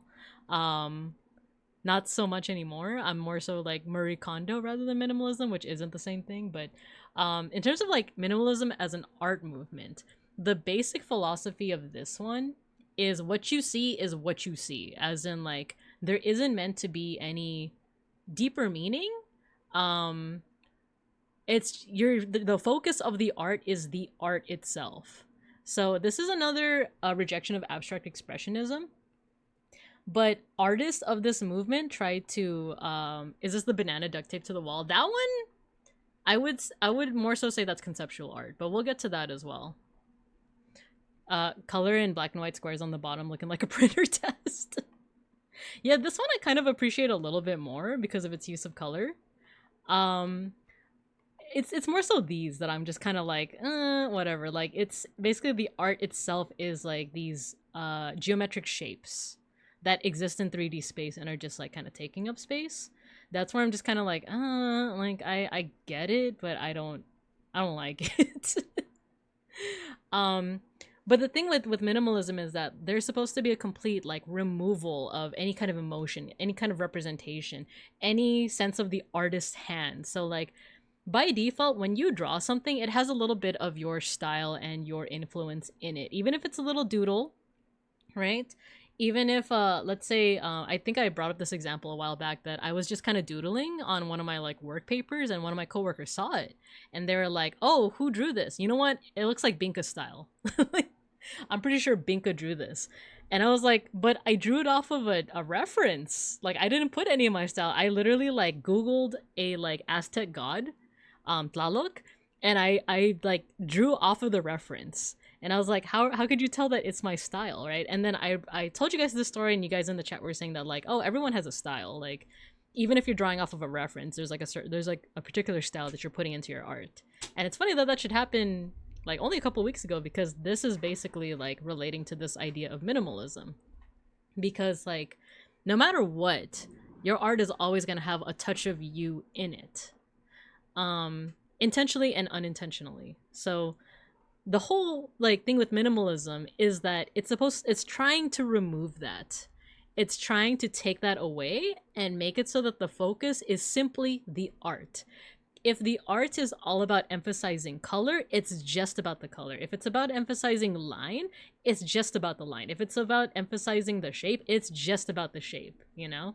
So like, that's kind of why, like, for me, I'm just kind of like a part of me is also like, I don't know if I'm like understanding it correctly, but I am also just not it's not appealing to me as much as like other like figurative art. And it's funny because like at this point, this makes, for in my opinion, this makes abstract expressionism a little bit more tolerable to me. And like I said, I'm someone that doesn't care much for abstract expressionism, but it's like, at least you could see the artist's hand. At least you could see Jackson Pollock moving around the canvas and like using his own judgment with like color theory and stuff, right? Here, they're trying to remove it. And to me, that's just kind of like, but why? Why would you want to do that though? You know? And then I remember watching a video about minimalism, and someone in the chat said that like, admittedly, there is difficulty in making art that's intentionally uninteresting, meaningless, with no sign of the artist. Yes, it is hard to do that, but to me it's like, that doesn't necessarily mean it's like good though. Like, but yeah, like that once again, like, different strokes for different folks. If you like this, if this appeals to you, more power to you. But for me, like, it doesn't appeal to me. I see why tech bros and corporate types love minimalism so much. Yeah. And you know what? That does kind of like go to say with like how minimalism is used like in kind of like a capitalist frame of mind, right? Of like this idea of like, oh, removing one's identity, removing one's hand from the work. You know? Those are Binka stroke patterns. So yeah, but at the very least, like, with this work by I believe this is Frank Stella, this does kind of still appeal to me though. It appeals to me because of like the color theory of it all, but knowing that like some of the philosophy is like this I hate rich people. And then it does also draw inspiration from the form fits function philosophy of constructivism and Bauhaus, but at least like this is still like aesthetically cool to look at, this too, because it does get a little like illusory if you like the longer you look at it. But it's just more so the philosophy of like, why would you want to take away the artist's hand? I want to see the artist's hand. Show me the paws. Show me them paws, girl. But yeah, so some examples of this is Frank Stella's Geometry and Piet Mondrian. We also looked at a little bit before. And then kind of also going hand in hand with this, and something that I actually like a lot more, is conceptual art. She hates rich minimalists. Yeah, I'm gonna talk about that too. Another reason why like a lot of contemporary and modern art is like why I also personally dislike it is because of this idea of like, well, it's art because you say it's art, but people are only hearing you say it's art because you're rich, you know? Like, but I'll get into that. So at this point, another type of art movement pops up in the 1960s, and this is conceptual art. This one I'm a little bit more like into, and there are some works here that these two are actually from the 90s. So I don't mean to confuse anyone, but I just want you to know that these two are probably my favorite examples of conceptual art, but they are from the 90s. But it does come from this tradition of like conceptual art. See, rich people. Most modern art sold at auction is a money laundering scheme anyway. Yeah, I think that's a big part of it. Nap, that's a big part of it. So I'll also talk about that, but conceptual art. This is an art movement where the artwork prioritizes the concept about it. And actually, you know what? I'm gonna bold this. It prioritizes the concept rather than the physical or aesthetic artwork itself.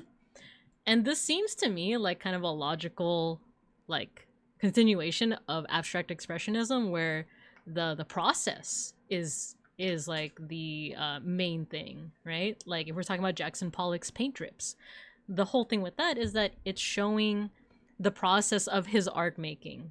So it does make sense that like the next step up would be like, oh, this time it's not even the process, it's the concept, it's the idea around it.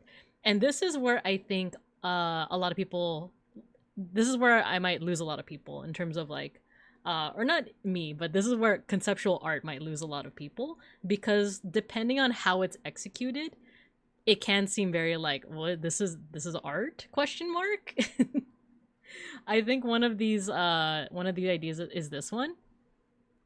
This one, I believe, is this Sol Lewitt? I forget like who is the artist for this one, but this is a exhibit called or this is an art piece called Chair, and it's just a chair with a picture of a chair and the dictionary definition of a chair. So, you know, this is where it's like, really, dog, I could have done this. And it's funny because like when people say like, oh, my 9-year-old could have done this, they usually mean that when it comes to like, you know, modern, like earlier art, but not with like conceptual art. But there's also like some really cool exploration with art in this movement. So it does have some origins in Duchamp's Dadaist ready-mades. If you guys don't remember what that was, that's all the way back in the 1920s when we were talking about Dada. This is where the absurdity of World War I was hitting people, and it made artists question like, if the world can be so cruel and heartless, and if nothing makes sense anymore, why should art make sense? So this is around the time that like they're really experimenting. They're kind of pushing the limits of what counts as art. So this is when Duchamp wrote his signature, or I don't know if this is his signature. He wrote something on a urinal and presented it as art, right? To kind of like play into that idea of like, well, what is art anymore? If nothing makes sense, why should art make sense? So it goes hand in hand with that. And then it plays with ideas of ephemerality and permanence. So even if the physical materials that go into this artwork fade eventually, the idea around it will last forever. Which, like I said, for me, these two are kind of my two favorites, and I will talk about those. But it's interesting, I will say that. It's the creepypasta song. I didn't know it as a creepypasta song. I knew it as the 2001 Space Odyssey song. Why does the chair one look like one of the memes where the joke is that there is no joke? Kind of does, right? Kind of is. It kind of is. And then here's my issue with some conceptual art, but also just like a lot of modern and contemporary art in general.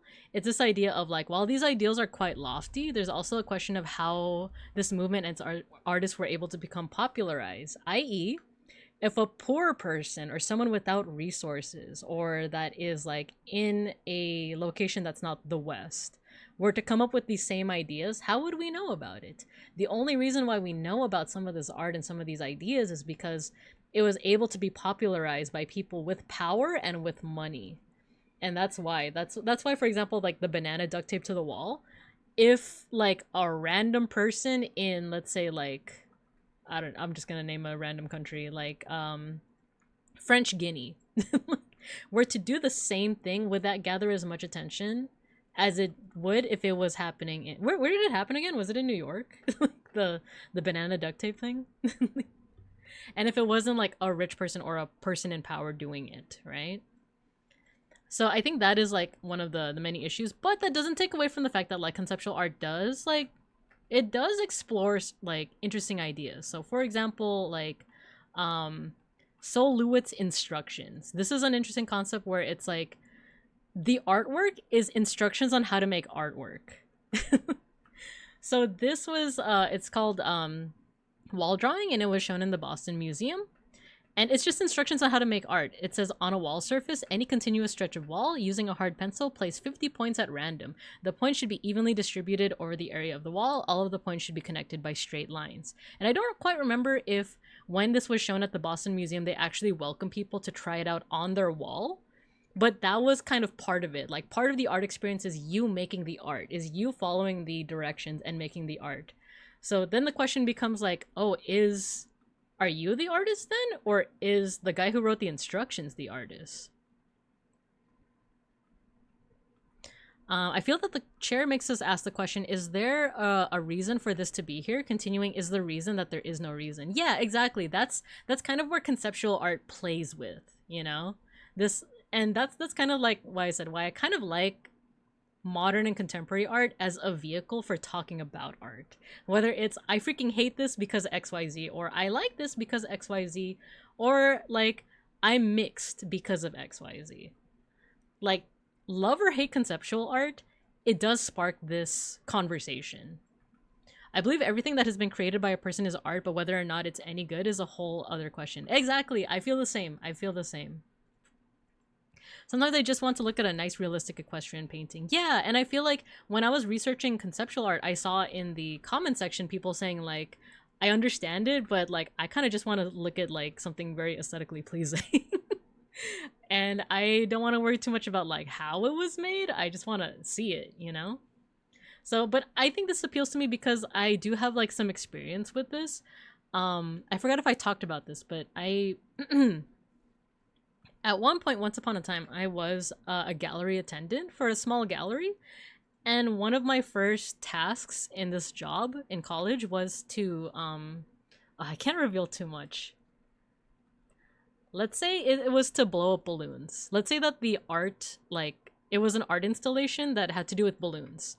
But it was me and like my fellow coworkers who were blowing up the balloons. We were the ones who were literally like, you know, using the pumps or blowing it with our own air, you know? We were the ones making it. We were the ones blowing up the balloons.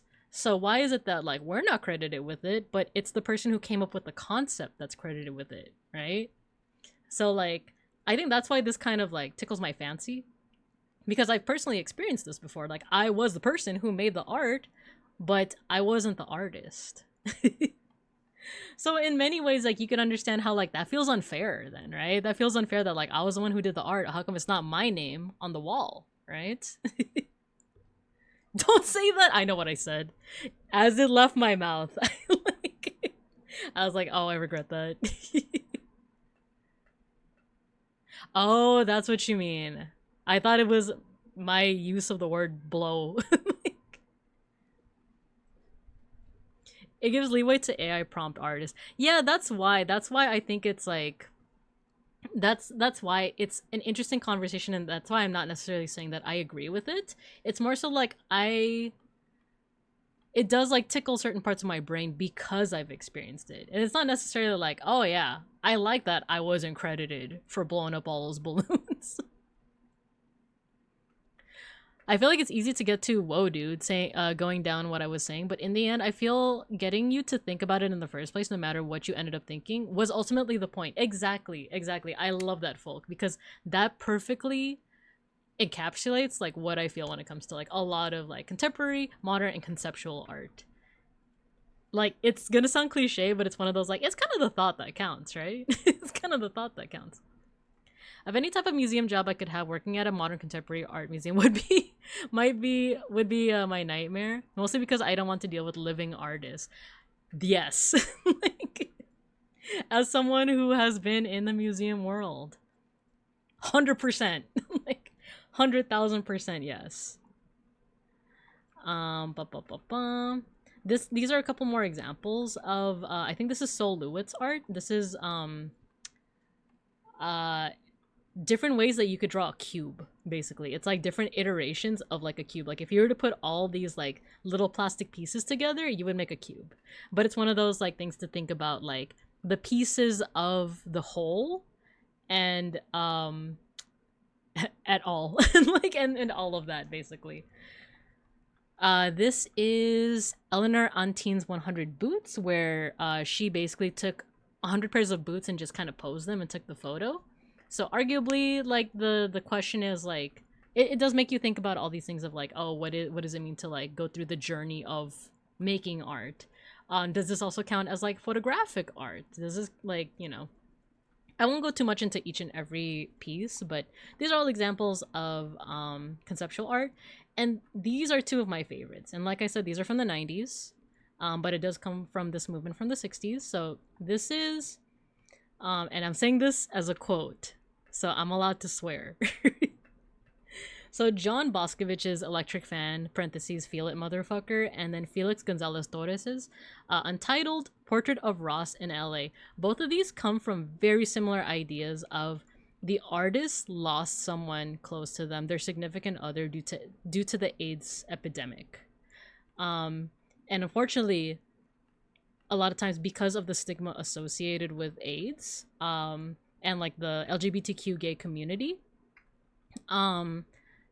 this art kind of like encapsulates the how they felt for that significant other and like the basically the context around it. So for those that don't know, with Electric Fan, this was basically the last possession that was left behind by Boscovich's partner. Or I don't know if they were partners, or I don't know if that was like if they were just like friends, or they were in the same community, but I think they were partners.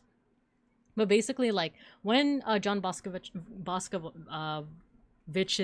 partner had passed away due to complications associated with AIDS, before his community, before his friends could go to his apartment to, like, get his belongings, the deceased family had already cleaned it out. So everything that was connected to that person was gone, except for an electric fan. This was literally the last thing that he had to remember him by.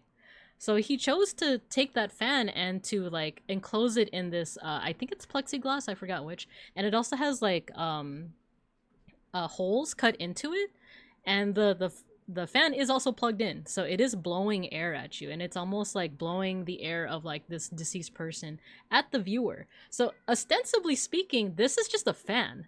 This is just an electric fan in plexiglass. It's nothing special. The artist didn't like make the fan. He might have made the plexiglass, but ostensibly is that. But a part of it is like, once you find out the story and the conceptual art, remember, around it, then oh, hey Schnackery, what's up, buddy? What's wrong? He doesn't like conceptual art. Yeah, the story is very sad. The story is very sad because like just like, because it has a whole story attached to it, and it like makes you realize like the devastation of like, that's literally the last thing that you have to remember, like this person that you love so much. In that same vein, same thing with Felix Gonzalez Torres's Untitled. This is a pile of candy. So this isn't his personal this isn't the artist's like personal candy.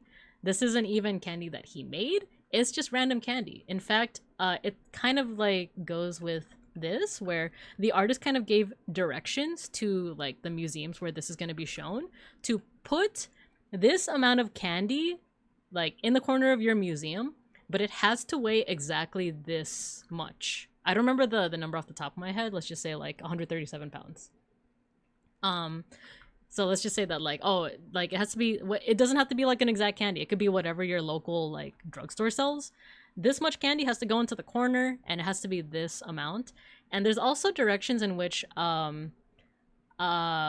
museum goers are welcome to take the candy from the pile, which lessens the weight of it, and eventually it's not 137 pounds anymore.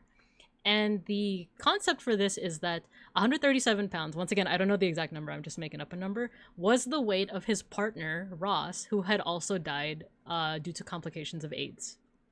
So,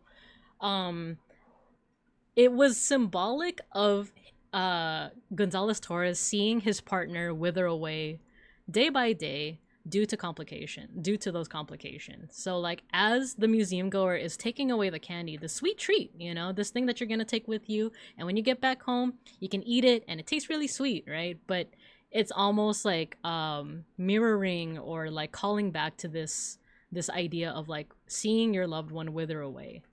But at the same time, it's the artist that is welcoming you into this procedure.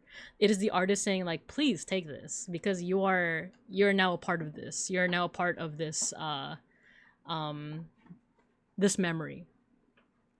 So and it's funny because I think Blue Period also touched on this, like Blue Period the manga about being an artist also touched on this. I think they conveniently took out the part that the artist was making for his gay partner, but it went into that idea of like conceptual art.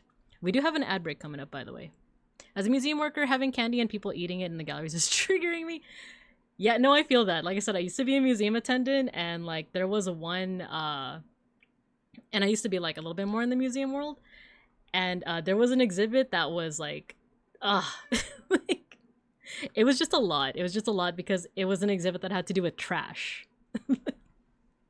So yeah, Shaggy doesn't care about art, the art world. He only thinks about cat treat and scream. It's true. It's true. All right, let me put you guys in recess. The ad break is going to start soon, and we'll come back and we'll talk a little bit more about conceptual art. All right. Also makes me think about the complacency of the general public during the AIDS epidemic. Exactly. Exactly. So that's part of it as well. But all right, I'll see you guys in about 3 minutes.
Okay, I'm getting a little too excited.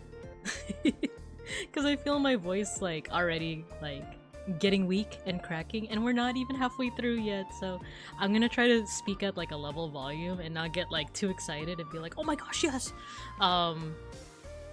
Emphasis on try. Emphasis on try. So, let's see. So if I sound a little monotone, that's why. Ka-chow. Ka-chow. See, I wish I could be like, ka-chow! But I have to be like, yes, indeed, ka-chow. No, not eating Thunder McQueen. Did Lightning McQueen change or am I crazy?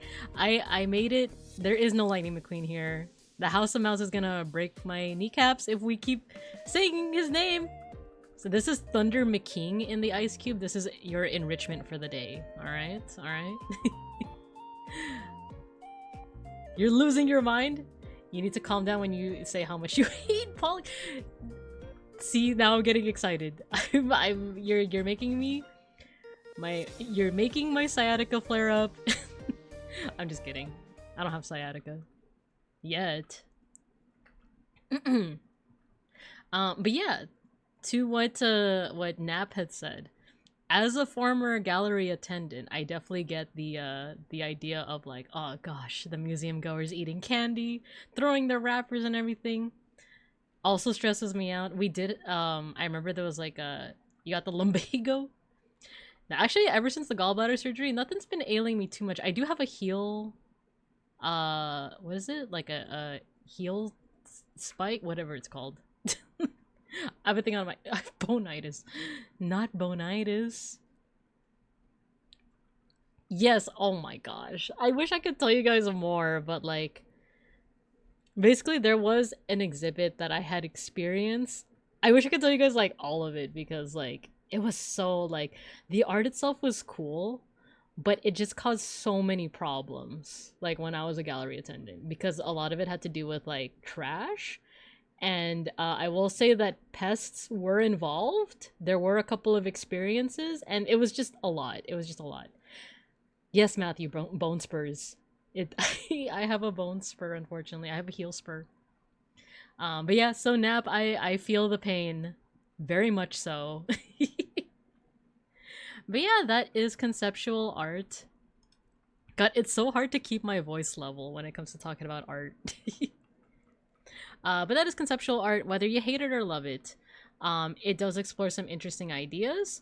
And then I do remember there was that concern that Orlando had said about like, oh, this does give leeway for AI artists or quote unquote artists or AI generators essentially to like be like, oh, I am an artist because look, conceptual art, right? But it does feel a little bit different because like with at the very least, there's a concept here and there is like a willingness to like execute it through at least like some kind of manual means.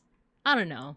I just still feel in my heart of hearts that like AI quote unquote like generated images is different and in my opinion is not art, you know? Now I feel bad for the poor collections manager who now have to preserve it forever. I got sours that jingle jingle jangle. What's wrong with a few roaches and flies wanting to enjoy the gallery? Man. The flies can do so. We did have some roach motels at the museum though that I used to work at, the gallery I mean. We did have a couple roach motels. So yeah, they had a nice little hotel out of it and all that. But right, the last art movement that we'll go over before we start transitioning into things like fashion and cars and stuff like that is psychedelic art. Groovy. Alright, so let's go ahead and take a look-see at this. The point of this art piece is to make me think, well, I think it sucks. Well, there you go, right? Agree to disagree and all that good ish, right?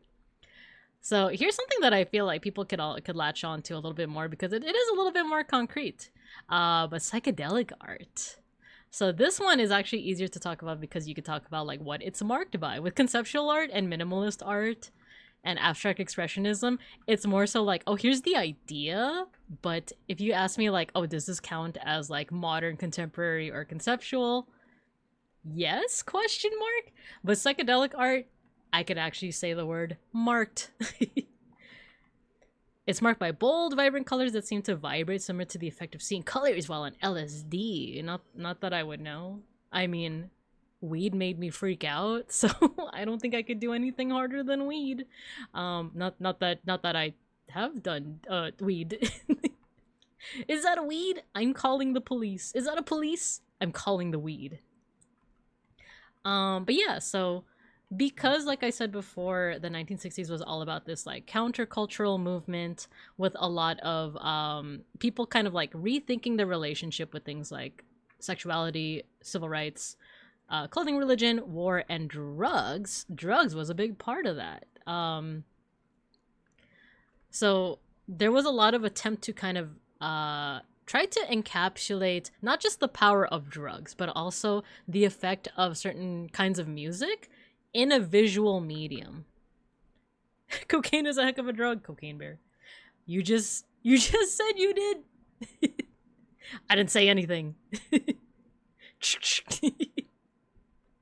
It's me with a Nerf gun. It's me with a Nerf gun. So a lot of like when it comes to psychedelic art, a lot of its origins date back to San Francisco, specifically in like the music scene. There were, at least according to one of the sources that I looked up when researching this, it was a lot of graphic designers and a lot of artists who had wanted to promote the bands that were playing at their venue. But they also wanted to kind of encapsulate the style and vibe of that band in a visual means. So that's why we got psychedelic art. You got these like bold colors, you got these bold patterns that kind of like tried to encapsulate that like kind of wonky feeling. But another big inspiration with this art style is one, surreal art, which is an art style that encapsulates this dreamlike quality to it, and Art Nouveau. Art Nouveau dates back to the 1880s, 1910s. It's kind of like a predecessor to Art Deco, which is like one of our starting points when we talked about the 1920s. And a little bit of pop art as well. So this piece actually is very inspired by like Art Nouveau. Art Nouveau has a lot of like curves in it. It has a lot of like floral decorations, a lot of organic like motifs. So take a look at this like figure's hair, for example. It defies gravity, and like the curls are very stylized, right? They curl in a way that it almost looks floral. So that's kind of like Art Nouveau. So they took that and they added all these cool contrasting colors with it. So if you guys remember when I was at one point talking about like color theory, way back when I was talking about like how to appreciate art, when it comes to color theory, there is this idea of complementary colors where it's like, for example, red and green, orange and blue, purple and yellow. Let's go Lakers, right? So those colors make each other pop. If both of the like, for example, shades of red and green are very vibrant, it's gonna make this effect as if they're like vibrating in place. It makes each other like just that much more vibrant. Now, what most artists do, especially like nowadays, is that they either desaturate or they choose another shade to kind of complement the two colors. So for example, if you're using Christmas colors, red and green, you might desaturate the red or you might desaturate the green so that there's a little bit of contrast and it's a little bit easier on the eyes. But what artists of this day did is that they intentionally went for that vibrating effect. And what's interesting is I'm actually not seeing too many. Oh, here, actually. This is an example of the complementary colors. This is red and green. So because they're both very saturated, very like vibrant, and they're just right up against each other, they're making each other like stand out even more, but it also has this like vibrating effect to it. But actually in other examples, this is actually not complementary. This is kind of split complementary. If you notice, these are all secondary colors. So this is orange, green, and purple, as opposed to your primary colors, which I can actually just do this right now. So you have your green, your red, and your yellow. Hey, Philippines colors. Uy, Philippines, you know. So the primary colors, typically when they're all shown together, it does kind of like have this vibe of like either nostalgia, childlike, or like back to basics, right? And these are called primary because if you mix any of them together, they make secondary colors. So red and yellow make orange, red and blue make purple, blue and yellow make green. So instead of using those colors, they use secondary colors, and they all are all on opposite ends of the color wheel, and therefore they kind of still make each other pop in a way. I had a coworker with some sort of color blindness that made his eyes hurt when he was looking at green and red. Yeah, I hear that that's one of the most common like types of color blindness is green-red color blindness. So if you have, for example, like if I were to show this to someone who had that type of color blindness, they might not be able to read the text. Unless the contrast is different. Unless this is like a little lighter, a little darker, this might actually be unreadable to them. Idol, hello, hello. I'm picturing him looking at that painting. Exactly. Exactly. So yeah, they went for those kinds of like bold colors that would vibrate against each other. Another thing that one of the videos I saw talked about is that the typeface is typically very bold and stylized. Stylized meaning that like you couldn't replicate this on, say, like Google Docs. You know, if you just use like, even if you use the same font, like you couldn't imitate this because you would have to play around with the shape of the letters and how they kind of wrap around each other, right? So same thing with this. Even if you had this font, you would still have to play around with like how it wraps around the overall shape. And if you notice, it's also kind of barely readable. And that was kind of intentional because these are supposed to be advertising a band, and they wanted to hold your attention long enough for you to actually like read it, to read what it says here. So if we actually try the association, along comes Quicksilver, Mary. Wait, association comes Mary, Quicksilver, Messenger Service, Grassroots. Can't quite read that. So what? Fry soap with camel? In some cases, it's a little too illegible, but I see what they were going for. I see what they were going for. And the text says, I hate the colorblind. Exactly. HETQW5, hello, hello. But that was, this one is a little bit more legible. Yeah, right? It's like Friday only? Yeah, Friday only, right? But yeah, so that's kind of like what they were going for. If I take drugs, will I finally get good at art? No, you just need to... I teach art every so often. I teach art every so often. If you would like to get good at art, I will give you all the tips. I'll give you all the tips. Let's see. And then yeah, I said started in San Francisco through concert posters for psychedelic pop. Though, to answer your question too, Nap, if you, is that code for drugs? No. No. It actually, like, it's one of those things where, art has a lot of rules that, like, people will tell beginners, such as, like, oh, don't use complementary colors in this way, because it might not be color blind friendly, or, like, because, you know, you might lose some people with it. But these are examples of ways that you can also kind of break those rules for a certain effect, right? But yeah, like, in terms of, like, drug use, I think it's because they were going for a very specific effect. Like, they wanted the art to feel like LSD, so why not take some LSD, right? Don't quote me on that, by the way. Don't quote me on that. Dare to say no to drugs, or whatever the heck that stupid lion said. We're getting drugs! I once knew someone who legit believed that smoking pot bestowed skills onto him. I have heard people say that, like, certain drugs do help. I wouldn't say that, like, it, like, you know, like I said, different strokes for different folks. I think depending on what kind of drug you're talking about, it could help with, like, getting over, say, like, anxiety on starting, right? Like, anxiety of, like, starting an art piece, or, like, it's kind of like how people call alcohol liquid courage when it comes to, like, oh, it gets you to, like, talk to people easier, or gets you to be more social easier. I feel like that might have a similar effect when it comes to art, of just, like, it can help you get over certain anxieties. It can help you, like, vividly envision, like, come up with your, like, composition a little bit better, your colors a little bit better. Like, it could help. But if someone were to say that that is, like, their main source of, like, artistic talent, I would be like, I don't know about that. It's one of those things where, like, I feel like it's been inside of you all along. It's the friends you made along the way. Like, it was inside you all along.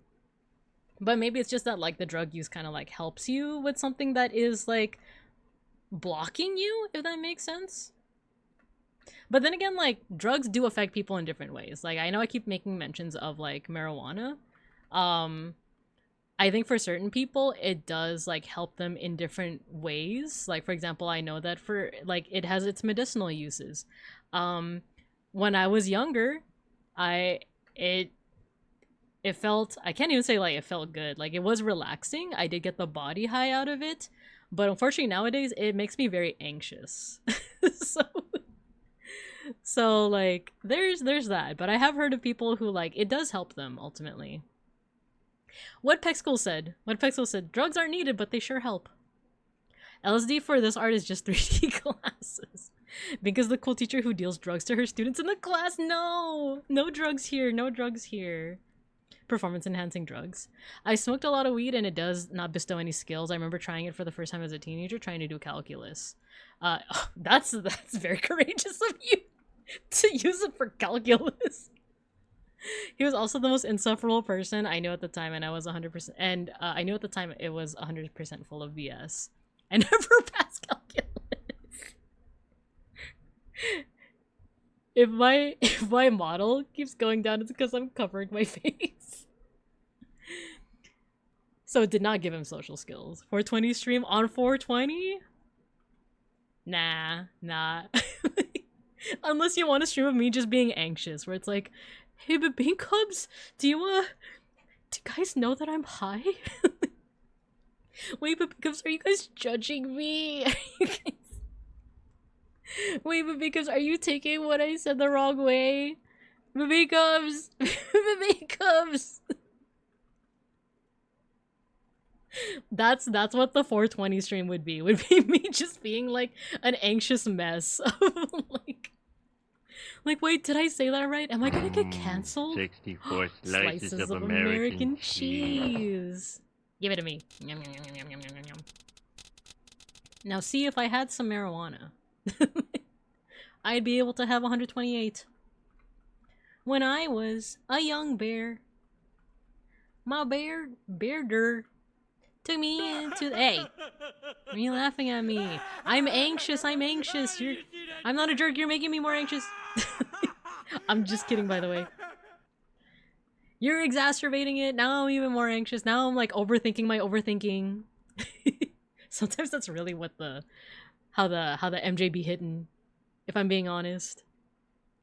When you overthink the overthinking.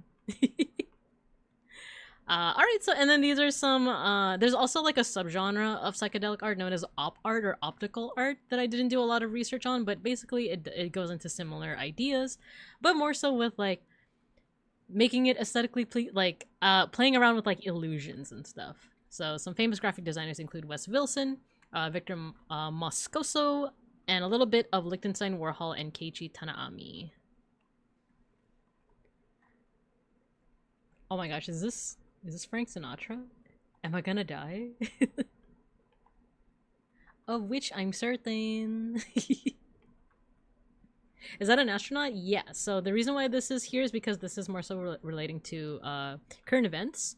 And this was the age of the space race. Now, granted, kind of like when I was talking about animation, technically Sesame Street and Scooby-Doo they came from the 60s, but they were 69.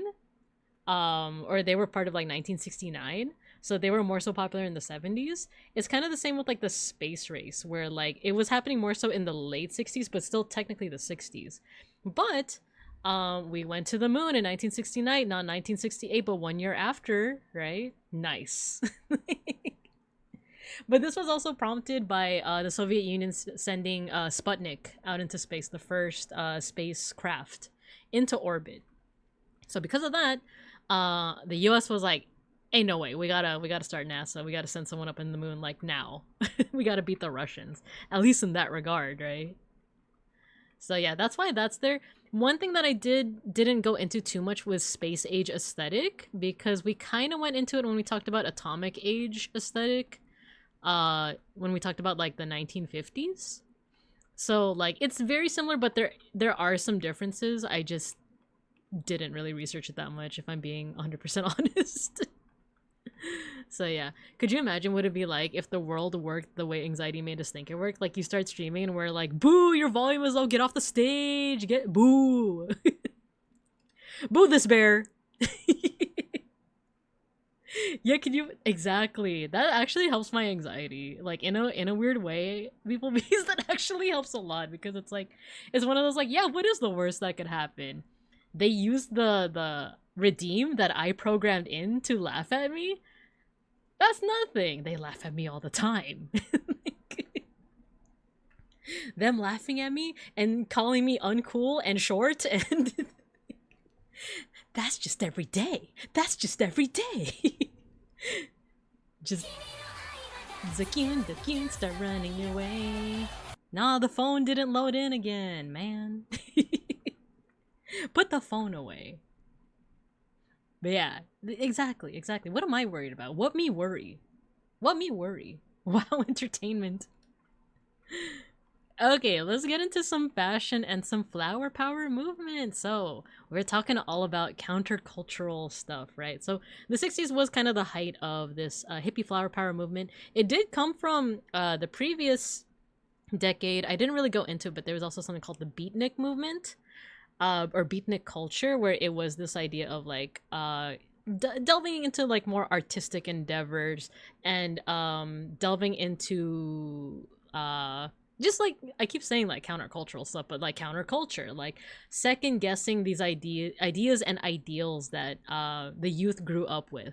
And once again, it's because now we have teenagers. Now we have a population that isn't necessarily, they're not kids anymore, but they're also not in the workforce just yet. Or they might be, but like because they're their own thing now, and they have their own culture, this is where we see like more countercultural movements of like the whole like, you just don't understand, dad. You don't understand. Parents just don't understand, you know? So the hippie flower power movement was a youth movement that rejected sociopolitical norms such as consumerism, conformity, and the Vietnam War. And it's centered on peace, love, freedom, environmentalism, and communal living, right? Plur, guys, plur, peace, love, unity, and respect. That's actually going to be a little bit later. but yeah, peace, love, freedom, environmentalism. Excuse me. Accidentally inhaled some yummy saliva.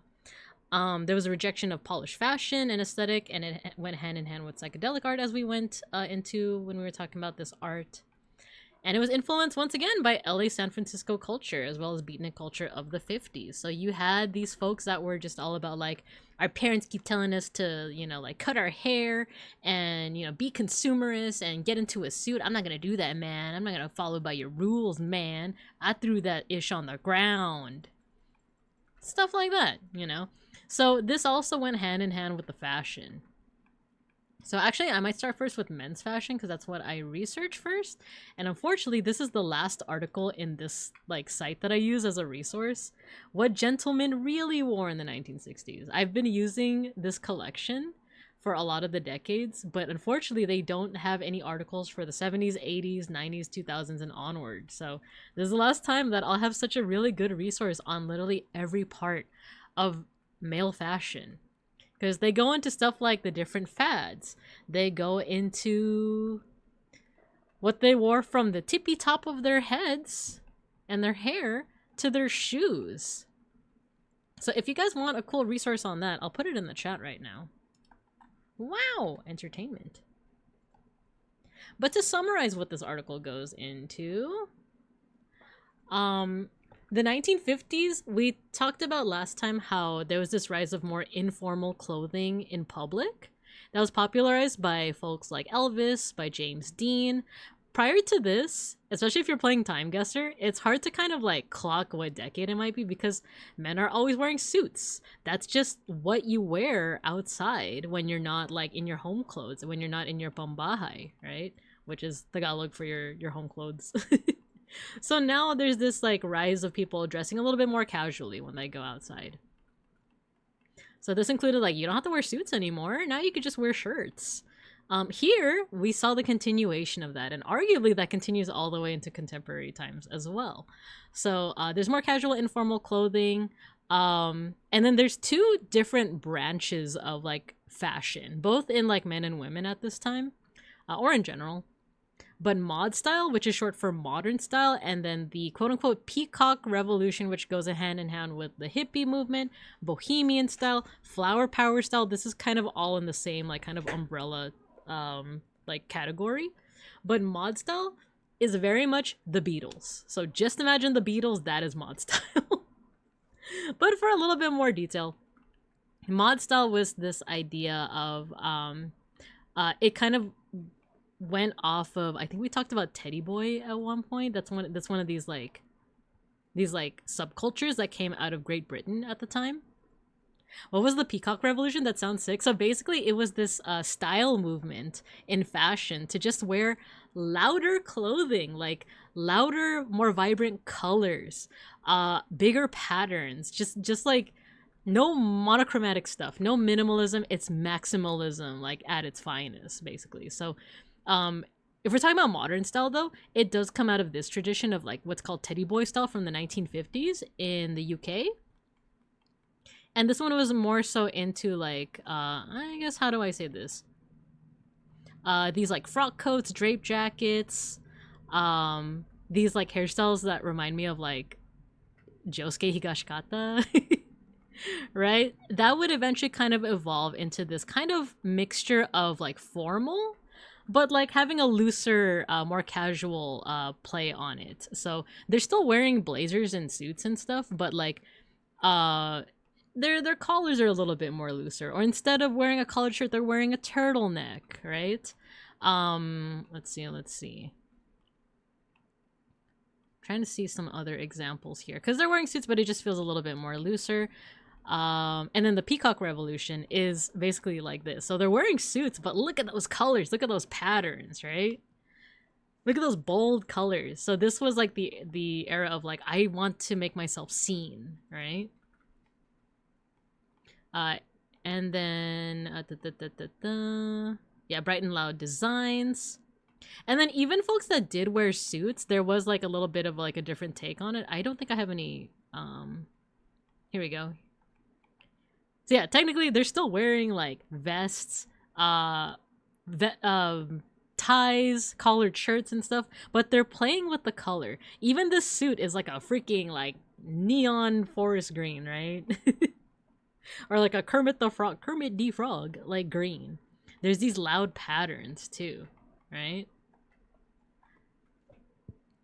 So even if you were trying to dress conservative, there's a little bit more like flamboyancy in it. Another style, or actually before we get into, yeah, so another style that was getting popular too was the skinheads. Unfortunately, the name skinhead and like kind of the movement was kind of co-opted in the 80s by like this neo-Nazi movement, but this is before that. This was more so working class youth that were more so wearing more practical clothes such as jeans and boots, because they were usually working with heavy machinery. And one reason why they usually shaved their heads was because like they didn't want their hair getting caught in that heavy machinery. So this is a very like practical look. They were basically just dressing for their job, right? But their job didn't involve things like suits. It involved like things that like you need like protective denim, for example, so nothing gets caught in the machinery. Mog style, get mogged on. Peacock Revolution 2 when everyone should wear the most over-the-top maximalist outfits possible all the time. I think of like the Seinfeld episode with like the pirate outfit. I like that. Right-wingers always determined to ruin everything ever for everyone. Exactly. And then hair. The big thing that I think is going to help us a lot with Time Guesser is these like bowl-shaped haircuts. So even the more conservative like mod style folks are going to have these like kind of bowl-shaped, more rounder-shaped haircuts, while the more like hippie like folks are going to have longer hair. You did see a little bit more like beards and sideburns during this time as well. But mostly you are seeing these like kind of like round shapes, right? I like this guy's face, just looking straight into the camera. He's like, yeah, I know I look good. Oh yeah, here, so some like sideburns, the beard. Hat use would continue to decline. It was already declining by the 50s, but it's declining even more. But if you were like a working person that worked in like an office, you would still wear it like to and from work. And it would usually be trilbies and fedoras. The suits and shirts would often stay conservative, but then they did, like I said, see bolder colors, more eccentric decorations like frills, scarves, and ascots. Bell-bottom pants was also late 60s, but then that would be more so 70s. And then finally, the Beatles popularized the Chelsea boot, which had a heel on it. And nowadays, people are like, men wearing heels? How could they? But this was all the rage. This was all the rage back then. The amount of people burning their faces for fashion, truly tragic. Exactly. So that's male fashion, and a lot of female fashion goes hand in hand with that. So, same thing. But with women's fashion in particular, their shopping was less at department stores and more at boutiques, and it became more of a social activity rather than like a chore to do. Instead of like, oh, I gotta buy detergent and a t-shirt. Instead, now it's like, oh man, like I can't wait to like kind of like personal, like find out what I can wear or what I can buy that I can like wear to work next time. There was also a focus on like, just like how every decade kind of has its like nostalgia or its thing that it's nostalgic for. Here it was on 1920s. 1920s was their vintage fashion. So they would copy kind of this like tubular kind of A-line silhouette. At least the mod style girls did.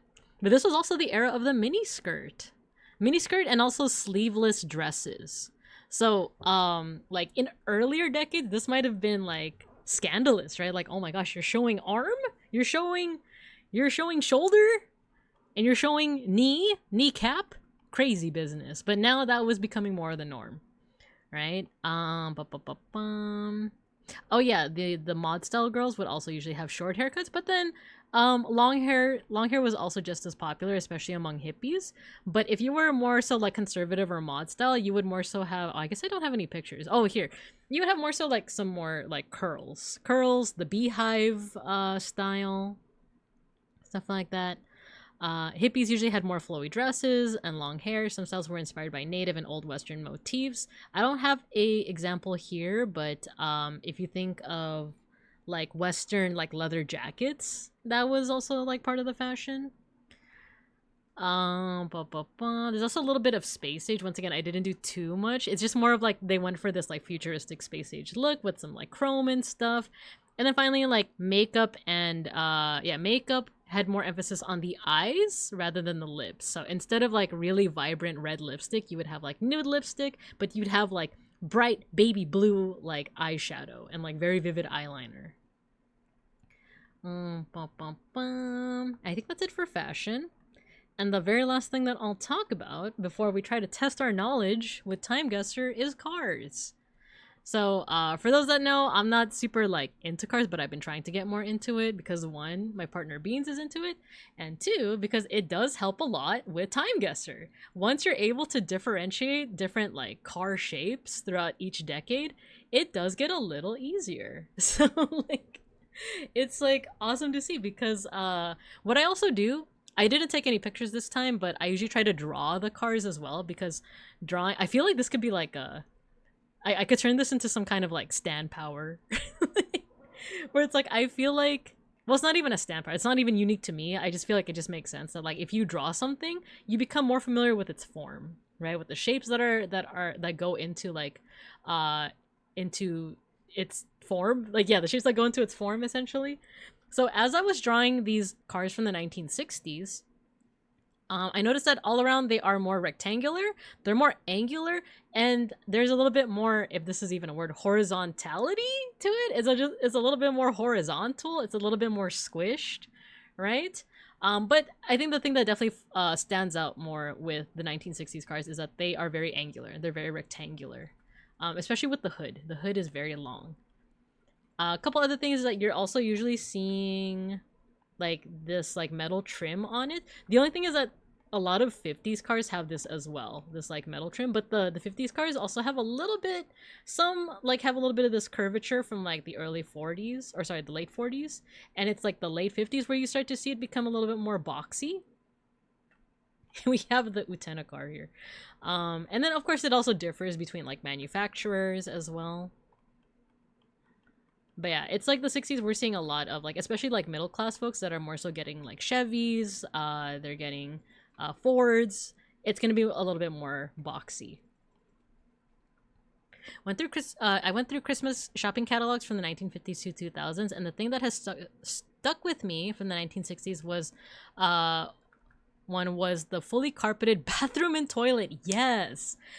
So like, I think that that was definitely like a very 60s thing, and then it started to fade out once people realized that like that's breeding ground for like mildew and mold and stuff like that, which is why nowadays it's more so like tile and hey Zako, hello, thank you for the raid.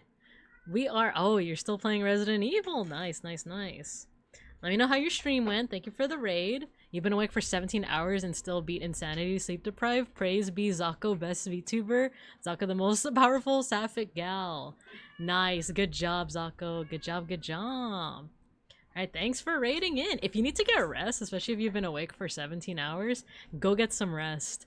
And thank you for raiding into me. But also, if you're sticking around, Schnackery's meowing. What's up, buddy? But also, we are at the tail end of our decade study. We're just talking about cars now, and then we're going to test our knowledge with Time Guesser, even though there's no guarantee that we're going to get anything from the 60s. And like I said, we're doing a lot of like very West-centric things, like America especially. So it's very possible that like we'll be seeing different things if we get a picture from, let's say, Tajikistan. Right? Meow. I'm sticking around because you know how to say a VTuber name. Yeah, Zako, right? But yeah, so that's what I noticed when I was drawing these cars. Very boxy, very angular. The fenders also tended to be more thick, compared to, but also kind of like shared with like the late 50s as well. I'm also noticing the design on the, I don't know what you quite call this, like this part in between the headlights usually is a little bit more like cross-hatched almost. Imagine you get 1965 but in like Tanzania. Exactly, which in that case would be like maybe we're seeing more cars from the 50s, so they would be a little bit less angular, right? I was in another where it was like Zakov. Oh, because of the VT at the end. Yeah, understandable. But yeah, so that's cars. And that's the 60s. I think that's everything that I had researched ahead of time. So overall, if I were to kind of just put like some general notes on like the 60s, it was like a lot of it had to do with this like idea of like a countercultural movement. There's a lot of rethinking of ideals and norms that had come before. So there was a lot of like rethinking of sexuality, of civil rights. It's just a lot of like what's the word I'm looking for? Like not upheaval, but just like taken out by the roots. The Zako vet. We're both JP, so I'm like, I've been lurking here. You kept my insanity run calm. Nice. But yeah, just a lot of like questioning of past times. It is not to say that past decades weren't also doing that. They were just doing it in different ways, right? Oh no, what did I move? Okay, there we go. Before we get into Time Guesser, I was thinking like, oh, should I do some kind of like very brief review of each decade, at least like in a sentence, right? Or in like a couple sentences? It's the most widespread questioning. 1920s was all about like fake extravagance, I want to say, in like a sentence, of this idea of like, yeah, the Great War is freaking over. We can celebrate. Look at all this, not really gold, this like gilded stuff that we got. Like, look at how extravagant. Let's freaking party it up. Meanwhile, like other people, like especially like non-urban people are just like, yeah, it's still kind of hard. It's still kind of hard out here. And then that effect went on to the 30s, the big thing with the 30s. So like the 20s is the roaring 20s. The 30s is mostly marked by the Great Depression. And even though that started in the US, it would branch out and like affect other countries. So you did see like a lot of families struggling during this time. However, into like the late 1930s, you did start to see FDR try to kind of stimulate the economy once again. And it would in some ways work. However, it wasn't like, it was ultimately the war, World War II, that would get those like finances back up. But you are seeing a lot of like social realism and regionalism during this time. Oh yeah, with art, there's a lot of like questioning of norms once again, but this is more so in terms of surrealism and Dada. 1940s, the name of the game here is the war and the post-war. What's the word I'm looking for? You wanted to conserve... Why am I forgetting what it's called? Rationing. You wanted to ration everything. A lot of the men were away at war, so a lot of women had to pick up the pieces, and you did start to see a little bit more independence, but then a lot of that would get taken away again once the men returned from the war. Let's see. 50s. This is where we start getting into like more casual... relaxing of norms, relaxing of fashion. Name of the game here is the strong and kind of hopeful economy. This is the beginning of the baby boomer generation as well. You also start to see like the inklings of like more wants for civil rights. So this is Brown versus Board of Education and stuff like that. And then this is where like things are kind of like heightening even more. So this like inkling of civil rights is now getting more and more intense. And we're getting more and more of those like questioning of social norms. So that is the past. What is that? 1, 2, 3, 4, 5, 50 years. 2 weeks from now, we'll be going over the 1970s and then so on and so forth. I put the 2020s here, but we're still in the middle of the 2020s. So I'm not sure how much we'll go into it. And then we'll circle back to the 1900s and the 1910s. Because I still can't freaking tell 1900s fashion from 1910s fashion, so yeah. Rococo basically, partying while the country burns? Where have I heard that before? Exactly. When would you say the decade is where we lost American optimism? The roaring 2020s, oh my gosh. Lost American optimism. I'd say this, well, it's a little bit of recency bias, but like, the 60s is kind of like where a lot of the post-war optimism is starting to kind of lose its steam because of this whole like, what do you mean we're in the Vietnam War? Like,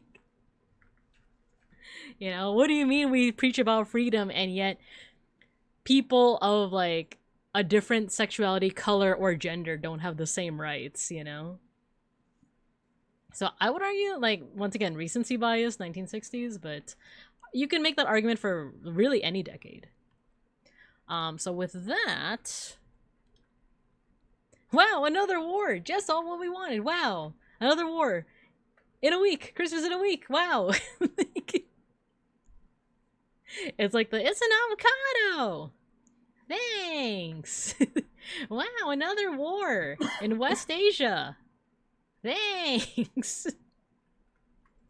You're right. We went from retrofuturism to apocalypse fiction. Yeah, and like every decade is a reaction to what came before, right? So like. It's interesting to see what's going to happen with the 70s, but we can make a lot of, because of like these decade studies also kind of help to understand like what's going on with the 2020s right now. And how like, I've heard people say that it's a reaction to a lot of the, like quote unquote, like woke, like movements of the 2010s, which means that like, what I'm seeing so far with like the 2020s and maybe even into the 2030s is like, rather than rejecting, like, I'm hoping, okay, like, the hopeful part of me wants to say that it's a rejection of fascism. I'm hoping that's what comes next. But what I'm definitely seeing more concretely is a rejection of, like, AI, but also things that are too perfectionistic, too polished, right? And once again, I'm a little bit biased because like I'm getting into like naive design, which is all about like you're embracing the imperfections. You're making it intentionally like childlike and messy, right? Like this is kind of a reaction to like AI generated imagery. And you're also seeing like, at least with the youth, they're talking about like, oh, going analog, right? Which arguably might be just be another doorway to consumerism. But at the same time, like you are seeing that like that is a movement. That is something that people are striving for, to like, you know, unfrick your brain, go analog, go touch some grass, right? And I'm not saying that like people are doing this en masse, but because it's trending, it's like then at least some of the population is like thinking of it, right? Healthcare? Nah. Oops, all wars. I mean, we were promised a zombie apocalypse, but instead we get Fallout, right? The best way to see what story is about is to remove the monster. Interesting, interesting. But alright, I'm starting to lose my voice. Let's go ahead and do some time guesser. Let's see if this decade study helped us at all. And let's see if I don't forget everything that we learned from the 1920s till now, right? Alright, let's freaking go. Let's do this. Oh, okay. This looks like wartime. Oh! What is happening here? Interesting. This could be read as like, ooh, kind of like the kiss after World War II, but then the kiss like at the end of World War II was not was an example of SA. This could be that actually, because she doesn't look too pleased with what's happening over here, right? Example, Godzilla, the first movie, is about a woman choosing between herself and her family and her boyfriend. Whenever that appears in the movie, she summons Godzilla. Ah, interesting. I do like that because I have talked before about like how monsters, especially in media, are often kind of thinly veiled looks into what society fears, right? So with zombie invasions, yeah, it does look vaguely threatening. I agree, right? There's something about the expression that like makes it look very threatening. That's a World War outfit if I've ever seen one. Yeah, I think so too. Right, what was I saying? So like with zombie apocalypses, there's this fear of like people that seem like people but aren't people, right? And people have kind of used that as like a this fear of like societal fear of, say, like immigration, which like I don't personally agree with, but like you know what I mean. Like, you know what I mean. But yeah, getting back into this, let's see. There is text in the background. Flor operarios. That looks like Spanish. Baral. So this could be a Latin American country. If we're looking at folks' faces, it really is. These guys look like they could be. Actually, not sure. Because I was gonna say, like, this guy looks like European, but the rest of them look different. Like, this also looks kind of like European, maybe Eastern European. But the Spanish in the background means that this could be, like, Spain? Because we're seeing a mix of, like, more European features. Because I was gonna say, like, oh, Latin American country, right? That guy also had a partner at the time. How are you a cheater and a predator, bro? Pick a struggle.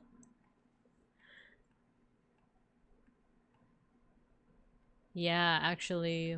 Because, like, the architecture as well. Unfortunately, I can't quite read that. It looks almost like...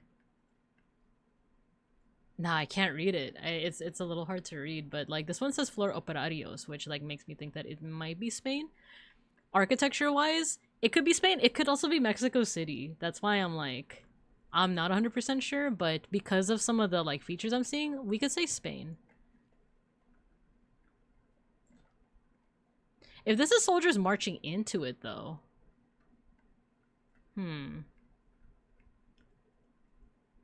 Maybe like more of a border state? Maybe like... Or a border like city?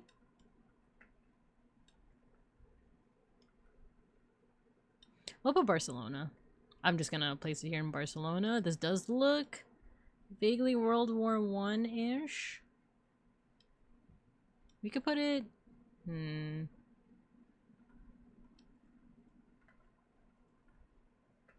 Let's put 1918. Ah, it was Portugal. A Portuguese soldier bidding farewell to his spouse. So they are a spouse, but maybe this isn't threatening. Maybe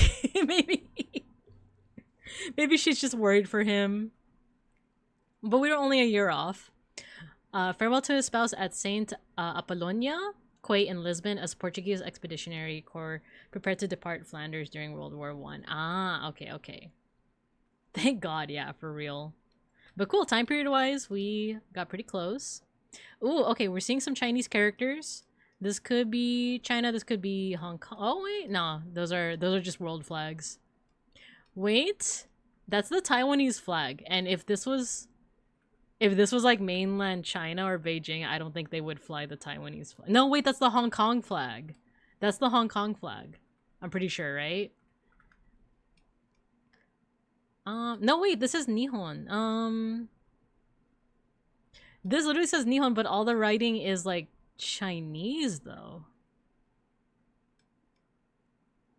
Maybe it's just talking about like a Japanese company? Island Beverly Boutiques Com dedicated to beautiful set. This could be Hong Kong. Wait, did we get this picture before? No, we didn't. I think we got a similar one. Sorry for judging you, 109-year-old guy. I have to head off to bed, but I hope you have a great rest of your stream. This was very fun. Thank you, Nat. Thanks for dropping by. I'm a big fan. Have a good rest. Oh my god, a color.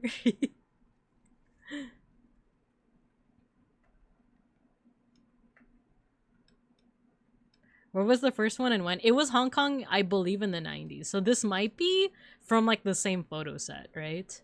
Omega. So what if we say Hong Kong in the 90s? Actually, is there anything that can like... It does look 90s. Because like I feel like if it was 80s, the hair would be a little bit bigger. It could even be 2000s, right? Wait. Cars in the background.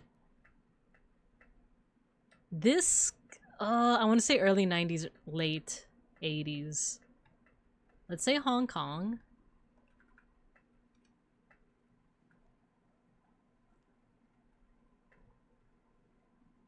Oh, the black and white one is Spain. No, it's not Spain. Portugal, Lisbon, Portugal in 1917. We were only a year off. Let's say 1989 for this one. Hong Kong.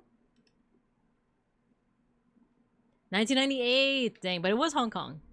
It was Hong Kong. So this is Causeway Bay, one of the busiest shopping districts in Hong Kong Island during the late 90s. Alright, round 3. Anytime between the 80s, 90s, and 2000s. Wrong continent, right time? No, I think I had put Barcelona. For the first one, I put Barcelona, so I was just only a country off. But yeah, right time. Okay, so what do we have here? Hosver Boyayapi Melzemeleri? Mueseleri? Could this be Italian? Maxanya. Oh, there's some diacritics on top of there. Sanayu. Interesting. What if this is... Also, let's look at the fashion. Fashion in the cars. We are seeing some cars in the background. It's like kind of boxy, but not quite boxy enough to be 60s in my opinion. Hey Twisty, hello. We're finishing off with Time Gusser. We're seeing if our learnings have helped us in today's stream. The hair is pretty big though, so maybe this is 70s, maybe even getting to the 80s. Let's say 78. I can't quite tell where this would be though. So Hosver Boyayapi Melzemeleri. Like reading it out, it kind of sounds like it'd be Italian, but I'm starting to doubt myself. I feel like it might be like Romanian or something. Look up the foods. I haven't. I'm trying to wean myself off of Google searching. I know I used to do like one Google search per round. But now I'm like, I want to wean myself off. I want to try to figure it out, right? Eastern European? Yeah, maybe, because there are some diacritics. Or I think it looks like diacritics. Like, this looks like the word gun, but it looks like there's an umlaut, right? It doesn't feel Italian to me, right? There's something, like, a little bit off. If it's not Italian, like, maybe it's, Hosver Boyayapi? Oh wait, Museleri? That's almost like Germanic, right? But Boya Yapi does, I don't know, like Boya Yapi almost feels like Yiddish, you know? We do have one more ad break. We have one more ad break. I'll try to look at this picture a little bit more. And then that's probably going to be our last ad break for the stream. I was wiping my phone screen and almost just sent only the word cry. It's like a demand. Cry, Binka. Cry. So yeah, maybe it is like either Eastern or Central Europe like you guys are saying. But we'll see. We'll see. Dream a little dream of me. I think that's the song that's playing right now. Yeah, I don't know. I'll look into it. You know what? One of the characters also has a C with a little strike under it. Interesting. Interesting. All right, I'll see you guys in about 3 minutes. This is our last ad break, and we're almost at the end. Almost.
Okay, we're back. We're back. Alright, we settled on brunch, which is not actually gonna be brunch. I know I've been talking about it throughout the whole stream, but I was like, oh, I don't know if brunch is happening. Okay, I guess brunch is happening, but it's not gonna be brunch. So yeah, it's happening tomorrow. I'm not canceling stream because I'm not meeting up with them till 5. So it's not brunch, and we're getting I'm not gonna say what we're getting, but we're getting good food. We're getting good food with me and the girlies, me and my coworkers. It's one of those things where it's like our group is so tight knit that like a fair amount of them have left the position already, but we still stay connected. So yeah, it's just gonna be like catching up and stuff. But yeah, that means we'll be doing some Posca markering tomorrow. And we got some grease on the telly, or not on the telly, on the radio.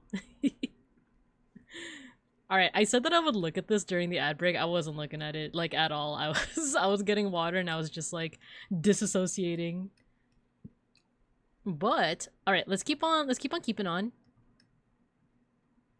Cantar Silar?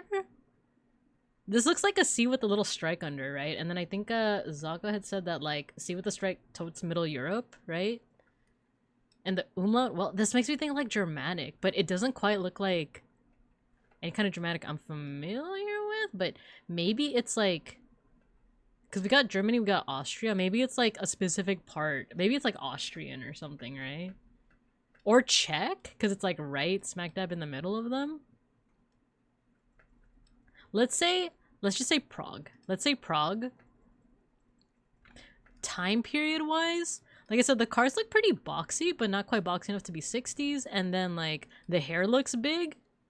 So maybe late 70s. So let's guess 1978 Prague. No.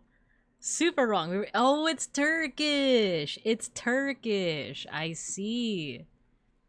Istanbul, not Constantinople. Istanbul, not Constantinople. It's Istanbul, but not Constantinople. Okay, 1988. So we were also 10 years off. So we didn't do too bad. We didn't do too good, but it's fair. It's fair. All right, we got some color photography. Parque Nacional Gobierno de Canarias. Oh, Canary Islands? Wait, where are the Canary Islands? Is that off the coast of... Wait. This looks Español. Ministerio de Medio Ambiente y Medio Rural y Marino. Montaña de los something. Gobierno de Canarias makes me think like Canary Islands, right? Off the coast of Northwest Africa?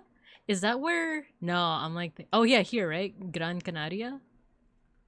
Ah, there we go. Las Palmas de Gran Canaria. It's in Spanish. It says Canary Islands. I don't know which island it is, but I feel like it's gotta be one of these. It's gotta be one of these, right? Red de Senderos. Montaña Blanca Pico... What is this? Pico Teide? Wait, do you think we zoom in enough? There's a mountain here, Malpaso.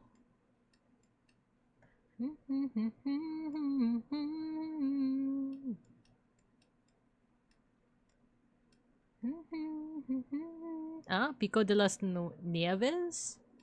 There's another Puerto Rico. Very cool. Maybe here? Let's, Oh, that's a volcano. That's straight up like a volcano. Oh, let's just put it here. Let's just put it here. Time period, though. You mean to tell me a bird governs these islands?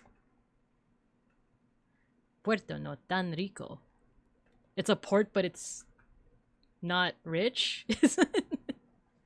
Is that what that means? I need to practice my Espanol. I need to get better than Peggy Hill.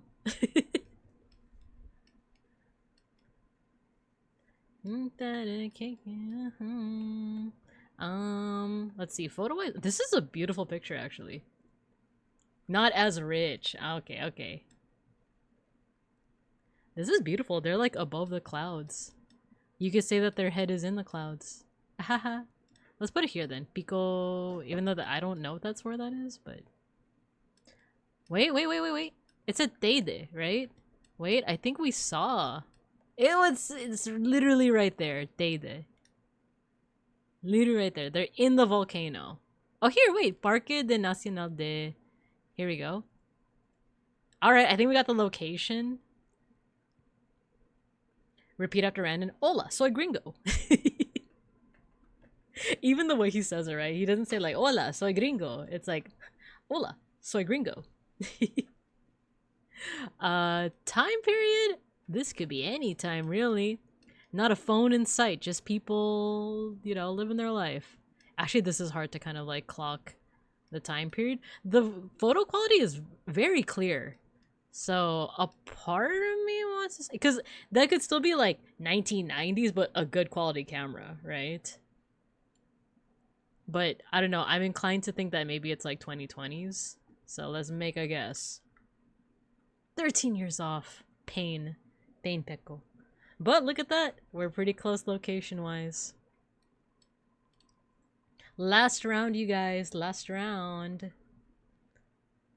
Alright, we got some fellas wearing hats. So maybe this is pre-1960s, maybe 1950s. We have women wearing hats as well. They still got the sleeves on there. What does this say? Official scorecard. Wait, what does this say? Rutland Fair? Rutland Fair? Clothing company? Every evening? Wow, you could really like read like this text. That's crazy. So maybe this is like a race course? Maybe this is like the horsies? Maybe? Let's see. Maybe this is 50s. Cause yeah, this guy's in a suit, this guy is not. Quite a few of them are in suits, but like not all of them, right? And the fashion isn't quite what we saw with like the 1960s where like women were more so wearing like the A-line stuff. Granted, these do look like slightly older women. Zakune, start running your way. Bakune, hearts racing with you. Part of me wants to say like America because of the official scorecard. I don't know, something about... Wait, that looks like it says 15 cents, right? I could be hallucinating, but it says Rutland Fair. I don't think I know a place called Rutland. I don't know any East Coasters that like are like, oh yeah, you know, Rutland, New Jersey or something.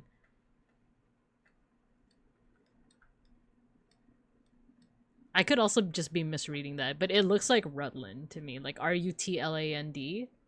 Maybe that's... Do you think maybe that's a European? Like maybe this is British? Maybe even like Australia or Canada?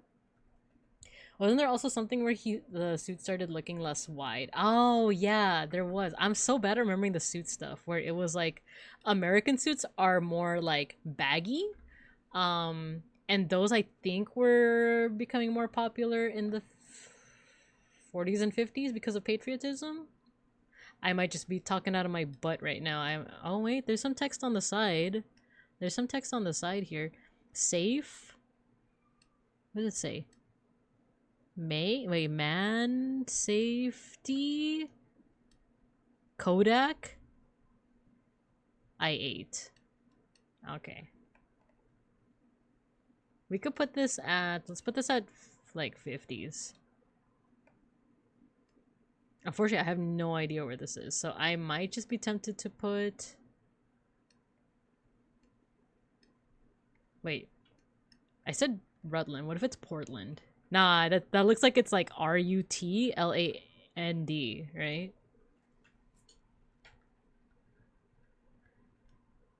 I might just put it in a random spot. I might just put it in a random spot and hope for the best.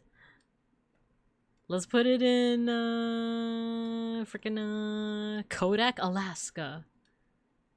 Imagine. What's a place that is like famous for like the ponies, right?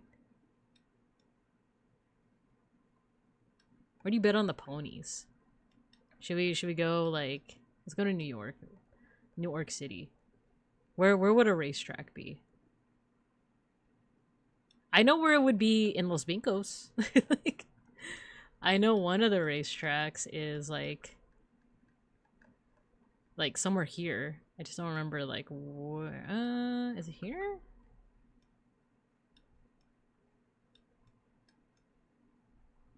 I actually don't remember. I know that it's in like this side, but is it this one? Santa Anita. Santa Anita Park. Let's say Santa Anita. That's the only racetrack that I'm familiar with. So let's say 1952 Santa Anita. Last round. Let's freaking Vermont. Spectators watching sulky races at the Vermont State Fair in Vermont in the early 1940s. Oh, we were 11 years off. I see. Also known as harness racing, was a form of horse racing in which a driver sat in a lightweight two-wheeled cart pulled by a single horse. Isn't that just a chariot race? Isn't that just basically a chariot race? Is that from GTA? I don't know. Is this not the Steel Ball Run? Is this not the finals for Steel Ball Run? Alright, we didn't do as good as we could have, but we're still in the 30k region. It's not bad. It's not too bad. Right? We didn't get like any of the time periods except for like the first one. I think Chariot is 2 horses. Ah, I see. But alright, you guys. Alright, I think we're pretty good here. I think we're good to call it. Let me go ahead and stop raids. Let's freaking mosh. Let's freaking mosh and then I'll decide who to raid into. I think one of my friends is streaming. I want to see if I can maybe raid into him. Oh, I know what I want to play. Like, I know what we're moshing to. Let's stop the 1960s music. I hope you guys got a lot out of this. It's always so much fun to do like the decade study streams, but I just run out of steam so quickly. Cause you know why? It's because I get excited, and you know why I get excited is because we're talking about art, but also because you guys are laughing at me. It's because of you. It's because of you. It's because I'm having a good time. It's because I'm having a good time. Having a good time. All right, you guys want to know what we're moshing to? We're gonna mosh to. Hey! No, we're not moshing. You laughing at me. I'm not a jerk. That's not what we're moshing to. That's not what we're moshing to. We're moshing to colors. Please let me win. Alright, for those who have never moshed with us before, all you gotta do is once you start hearing the music, go ahead and start spamming your favorite emotes in the chat. There's no, and then I'm gonna make your little stream avatars fight each other. There's no correlation between who spams the most emotes and who wins the mosh pit. It's RNG and it's not rigged. And once you hear the music, get to moshing. You're gonna win over my dead body. Lamau, she's having a good time. Get her.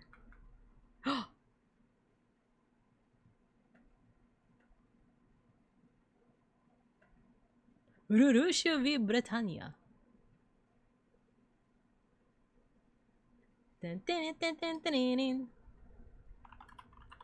Ready? Japan, wow!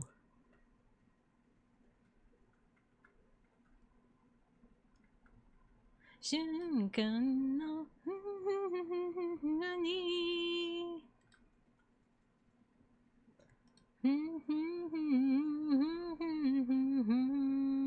Wow. 自分はながら悩みながら Not the auto mod getting that. 言葉一つゆさいさした見上げた The guy's fiction is crazy. Yo, Zako, you got your win. You got your wish. Let's freaking go. I can't believe they put one frame of Babinka Bear in their video. Oh, you guys. It's on a shunkan. Get ready for round 2.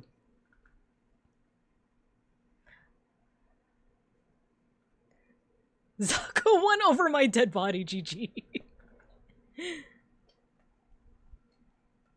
I'm the most powerful lesbian.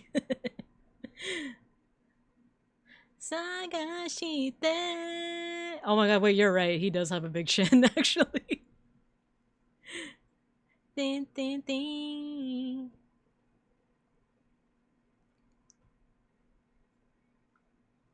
Ding, ding, ding, ding, ding, ding, ding, ding, ding, ding, ding, ding, ding.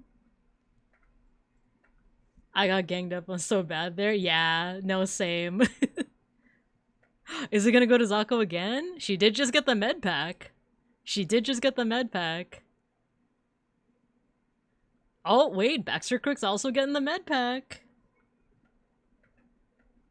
Rigged? I don't know. It's a pretty close match. Is Baxter Crook gonna get that med pack, though? They did. It could really go either way. It could literally go either way. Unless Baxter Crook gets this next one. No, they didn't. It was close. It was close, but it was Baxter Crook. By a nose.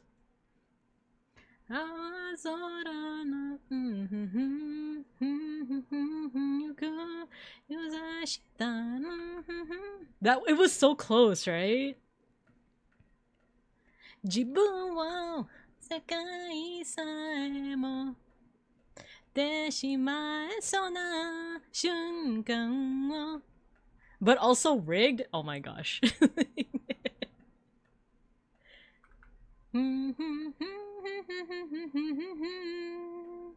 Ah, the emotions in this.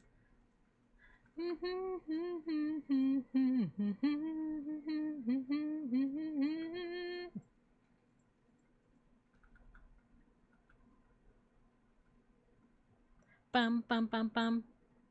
Nice. Good job, you guys. Good job. Dionork, hello. You're just in time for the raid. You're just in time for the raid.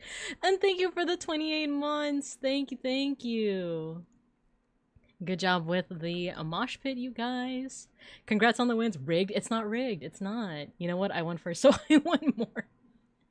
Just in time for mass bombs. Exactly, exactly. Alright, I'll drive you guys home. We're gonna raid into a friend of mine. His name is Gallivant Peanut. He's actually stopped by the stream before. He's currently playing Resident Evil right now. I feel like I should tell him that he could change the category, but maybe he knows that. Like, bye-bye, everywhere. Yeah, and thank you for... Dude, I thought I fixed the raid message thing. Why does it still do that? I'll figure it out. I'll figure it out. Eat the bus engine? Maybe. Maybe. We're gonna raid into a friend of mine named Gallivant Peanut. He's playing Resident Evil. It seems like he's near the end, so if you don't want to get spoiled, you might want to hop off the raid. Hop off the bus at great speeds, you know? But otherwise, I'll see you guys tomorrow morning for some Posca markers, for some art. Alright? It's alright? It's alright. So I hope you guys have a good morning, afternoon, and evening, and as always, I'll see you guys when I see you guys. Bye-bye! Be raid. Peace and love. Tuck and roll!